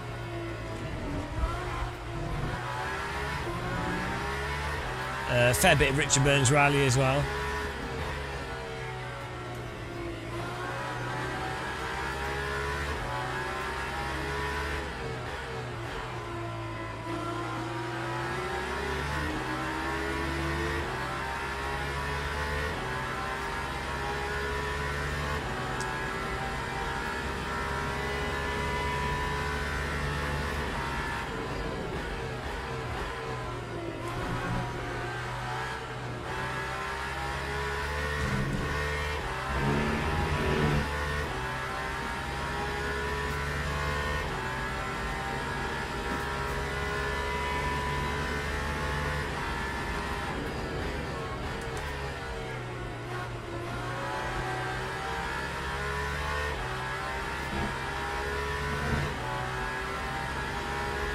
I saw that, it looks good, yeah. That time was a 1:39.69. Bacon in textures can look really nice.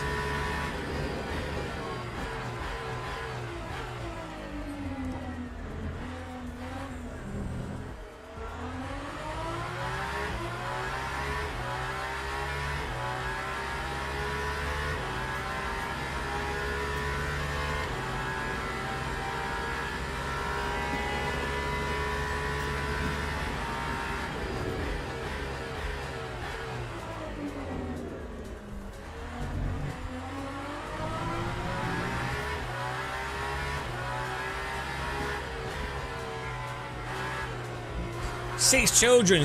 They say you've got 2 spare children, like 4, like having 6 tyres. 4 tyres and then 2 spares. Redundancy.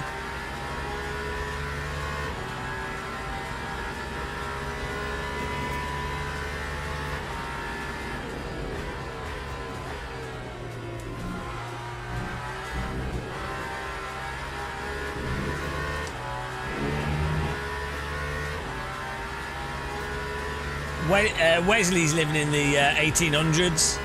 You have to have like 40 kids, and then only 2 of them survive. Most of them die of dysentery after 2 years. Half of them die in chimney sweeping accidents. You know, you need the insurance. Time 1:39.93.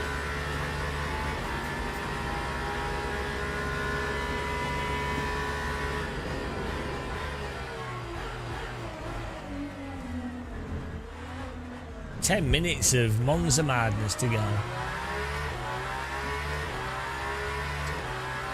The pace car is out of control. Thanks for following Faith Turkman. I think I said your name right.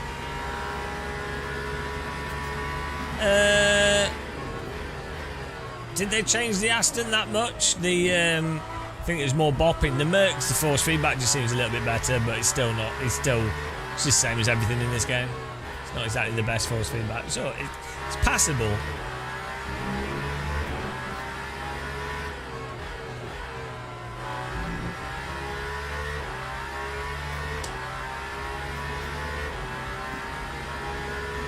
Don't respect him for that. It's not. Oh, congratulations for doing exactly what nature intends to happen. Well done. It's ridiculous. You don't go, oh, took a shit the other day. Good work. I mean, okay, fair enough if someone's really constipated. Good job. But, you know. Oh, well done. Well done for doing exactly what's done by nature. Oh, well, congratulations for being born. Bloody hell.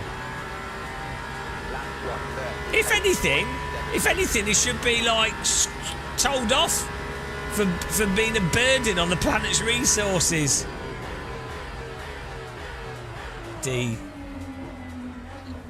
terrible.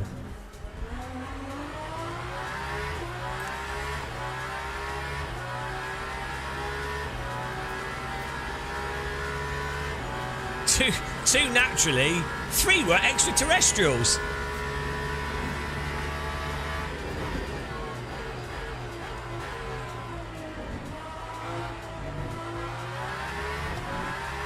There we go.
This has felt like a Euro trip. This has actually felt quite like one of our glider flights. we're just flying through the countryside. If you were to load our glider live stream and then load this side by side, you probably wouldn't notice any difference.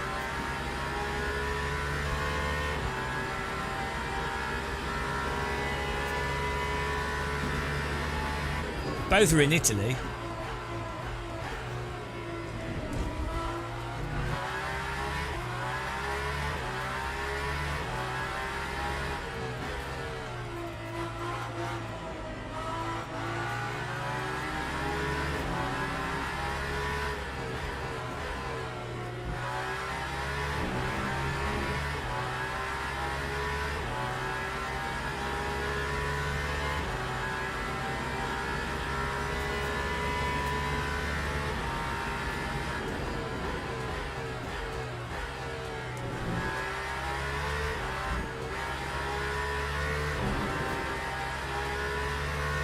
No, we've done enough gliding today.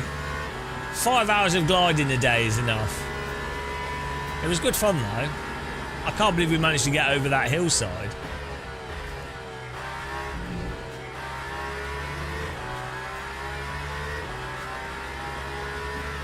I accidentally forgot to turn my fuel down in my pit stop, so we did a full tank of fuel when we only needed a little bit. I just forgot to change it because I mixed up the percentage with the number of laps. I was like, 27%, that'll do. Oh, that's 26. That was 27 laps. Oh well.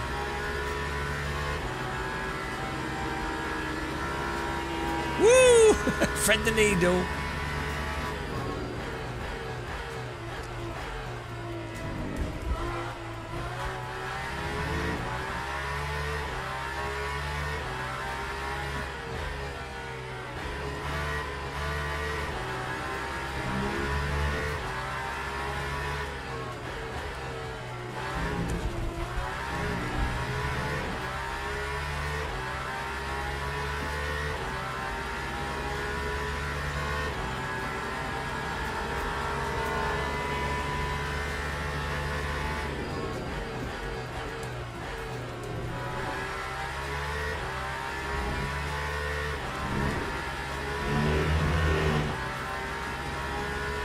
Just try and brake in a straight line, brake at like 75%, and you can also reduce the brake pressure on the car to make it harder to lock up.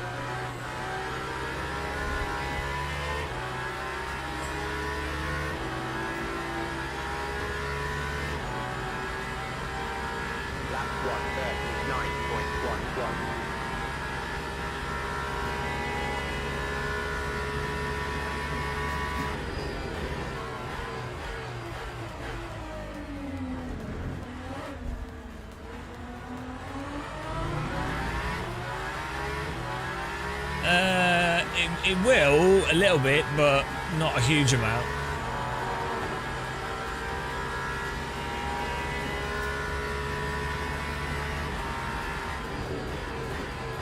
For the vast majority of people, it'll be quite negligible.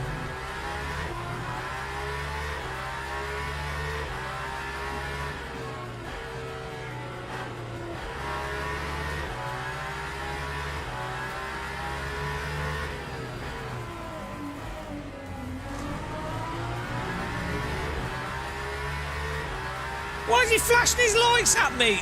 He forced me to take a stupid line. Oh, so I forgot. Faulty electronics. A lot of these GT3 cars have faulty lights. Tend to flash on and off when you get past them.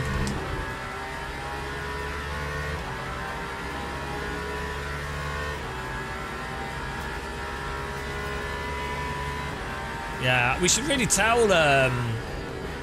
we should let the guys know at the World Endurance Championship guys know that the lights are so faulty. They might not have noticed. Yeah, despite these cars costing like a few £100,000, the wiring on the lights is very susceptible to shorting. Oh, someone's knocked the brake marker. Oh, bloody hell. Someone's knocked the brake marker down. And they've knocked all the boards down there.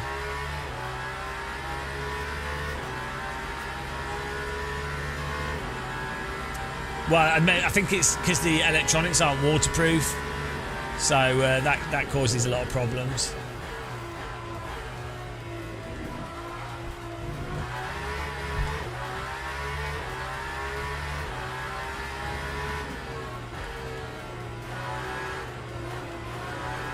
Yeah, this is a good lesson on why you need other reference for breakpoints rather than just brake marker boards.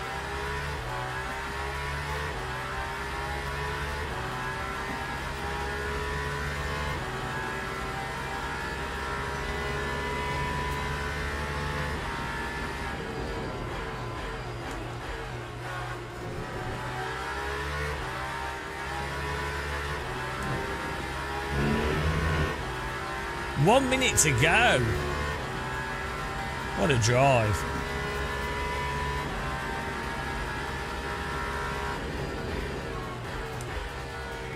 It's part of the budget cap. They can't use waterproof wires. £2 more to get waterproof cables. How realistic is it? About 6. About 6 on the realism scale. You'd have to ask a real race driver, though. I can't tell you. I can't tell you if there's glaring physics issues in racing games. Like I can't use comparisons between videos, telemetry, different driving simulators, or having talked to lots of people. I can't tell you. There's no way to know. So you'd have to ask a real race driver. Yeah, humans haven't developed the ability to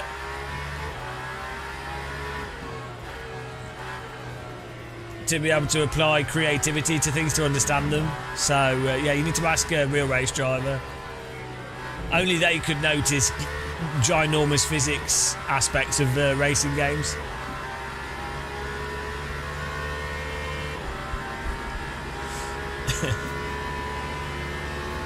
What a funny guy! Such a funny guy. What is wrong with him?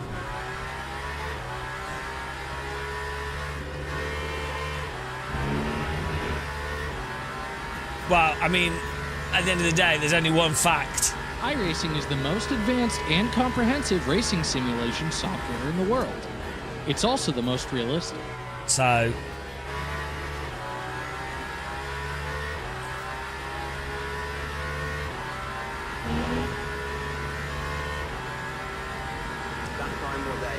final lap. It's been a cruise and a bruise.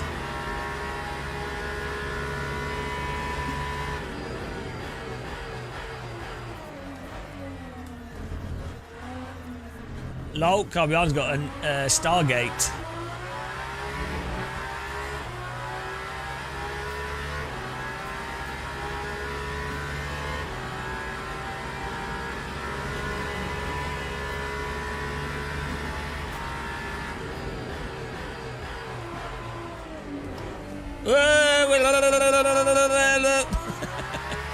Could make it through there.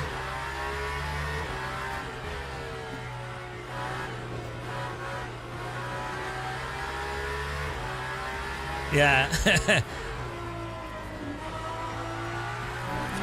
I love the Reddit threads where not a single actual counter argument is ever made. It's just ad hominem attacks. Oh, get my muscle. It's like, are you actually gonna say something? They could say like, Gamer Muscle's a mediocre driver and really he's too vocal, what an idiot. Or like, I don't like how he talks, he's annoying. Or I don't find his live streams entertaining, or, you know, whatever. They can make lots of completely valid points. Oh, his streaming quality is shit, his videos are rushed. You know, there's a lot of stuff that they could say, but they never do. They just type, oh, Gamer Muscle. Because it's always, he said something bad about their video game and that's what they're upset with. Not any actual truth, which is quite funny. Woo! There we go. Oh, we've already done that loose wheel. We've already done that. That was great. What a nice drive. What a nice drive. We didn't come last. We gained a few places. We started last and we gained a few places. There were some nice moments in there. We did ourselves in with the pit stop, but we're well off the pace. I don't know how much of it is not the car, is it? It's a setup. It's not my driving. Oh yeah, I mean, fair enough. I agree. I can't eat spaghetti very well.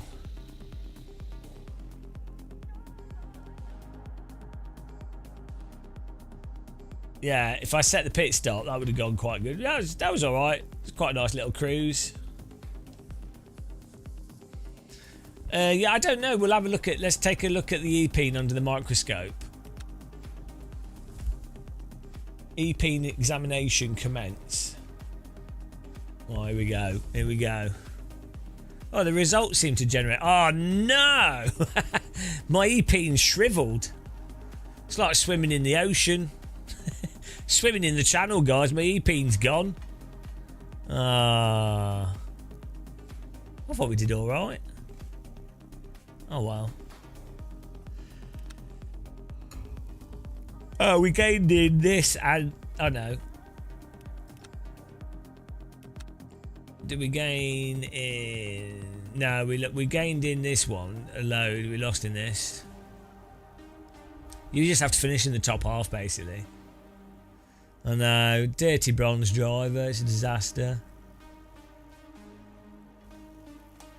We need to just hot lap those tracks and we just need to get better actual raw pace on them.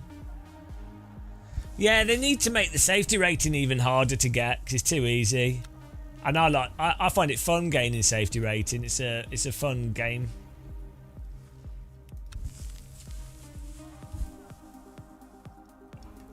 That was good fun. I think I might make some food. I don't think there's anything else for us to do here. But the update's good. It seemed to work nice. Cars were alright.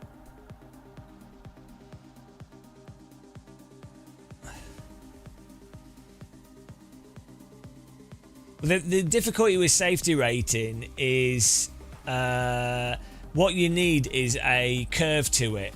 So it needs to be easy to get the first part of safety rating so you can get out of like the super rookie shit zone quickly if you are safe.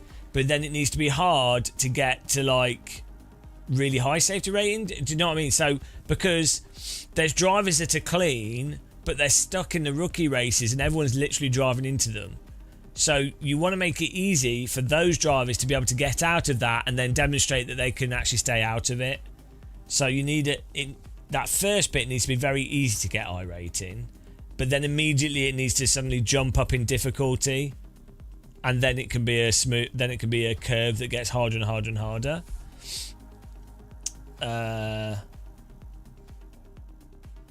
Maybe actually just having a curve like that a more aggressive curve on safety rating, so it starts off very easy and then it just gets harder and harder and harder very quickly. That would probably be a good way of doing it.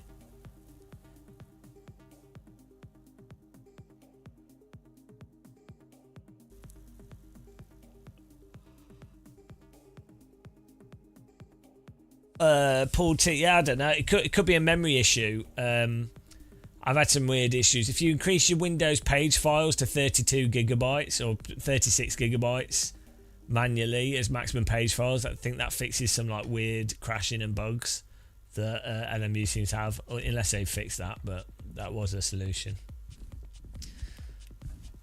Beautiful, beautiful. What a time. What a time, guys. Right, I'm gonna get something to eat, I think, and just chill out for a bit. We've done like like 9 hours of live streaming today. That's far too much. Far too much live streaming. Look at this peak. That's the peak of art, right there.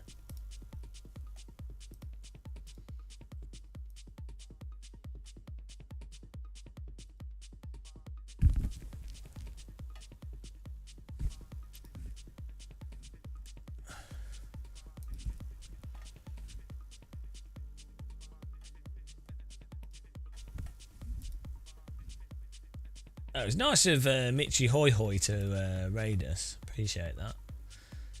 Let me send you to... Oh, there's no English people.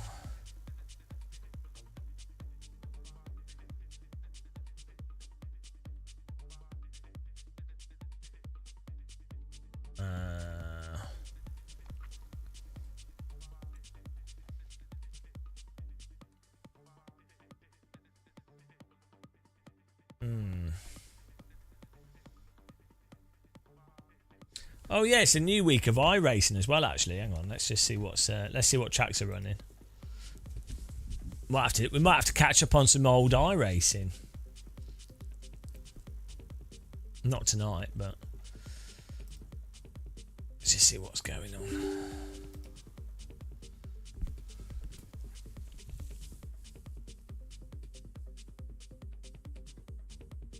It's not going to build glider viewership. There, nobody cares. Like, so flight sim people only, in terms of wider audience, people only care about big jets. That's the only. It's like a Euro Truck Sim type thing. It's all about the big jets.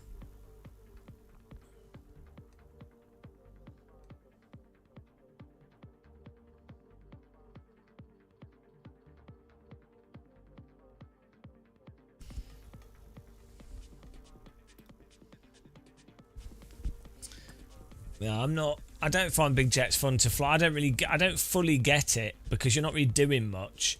I do get it. It's a different thing actually. It's more like you're sat there. There's some systems going on in the background. There's a nice view. You do a takeoff. You go into a location, and then you're just chatting. So I see what the appeal is.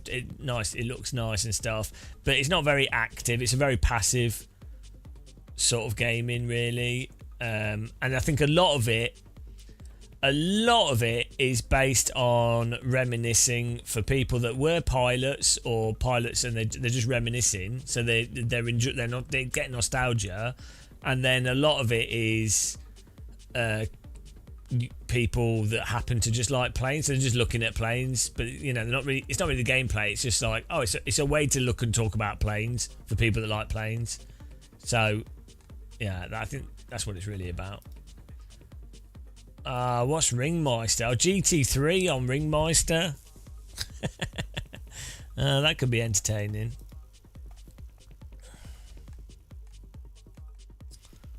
Yeah, it's not too exciting.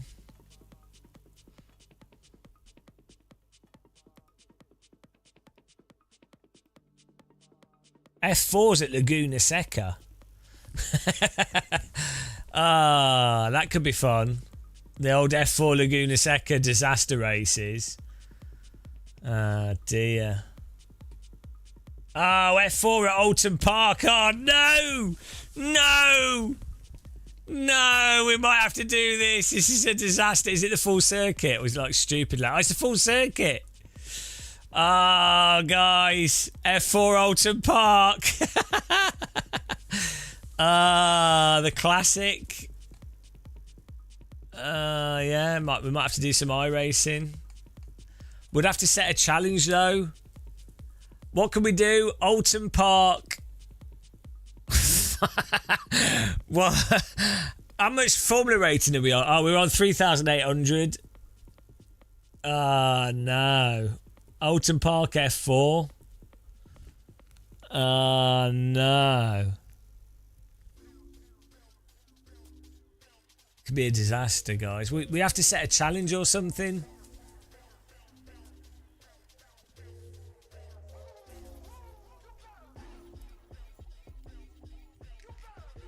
Yeah, I like Alton Park.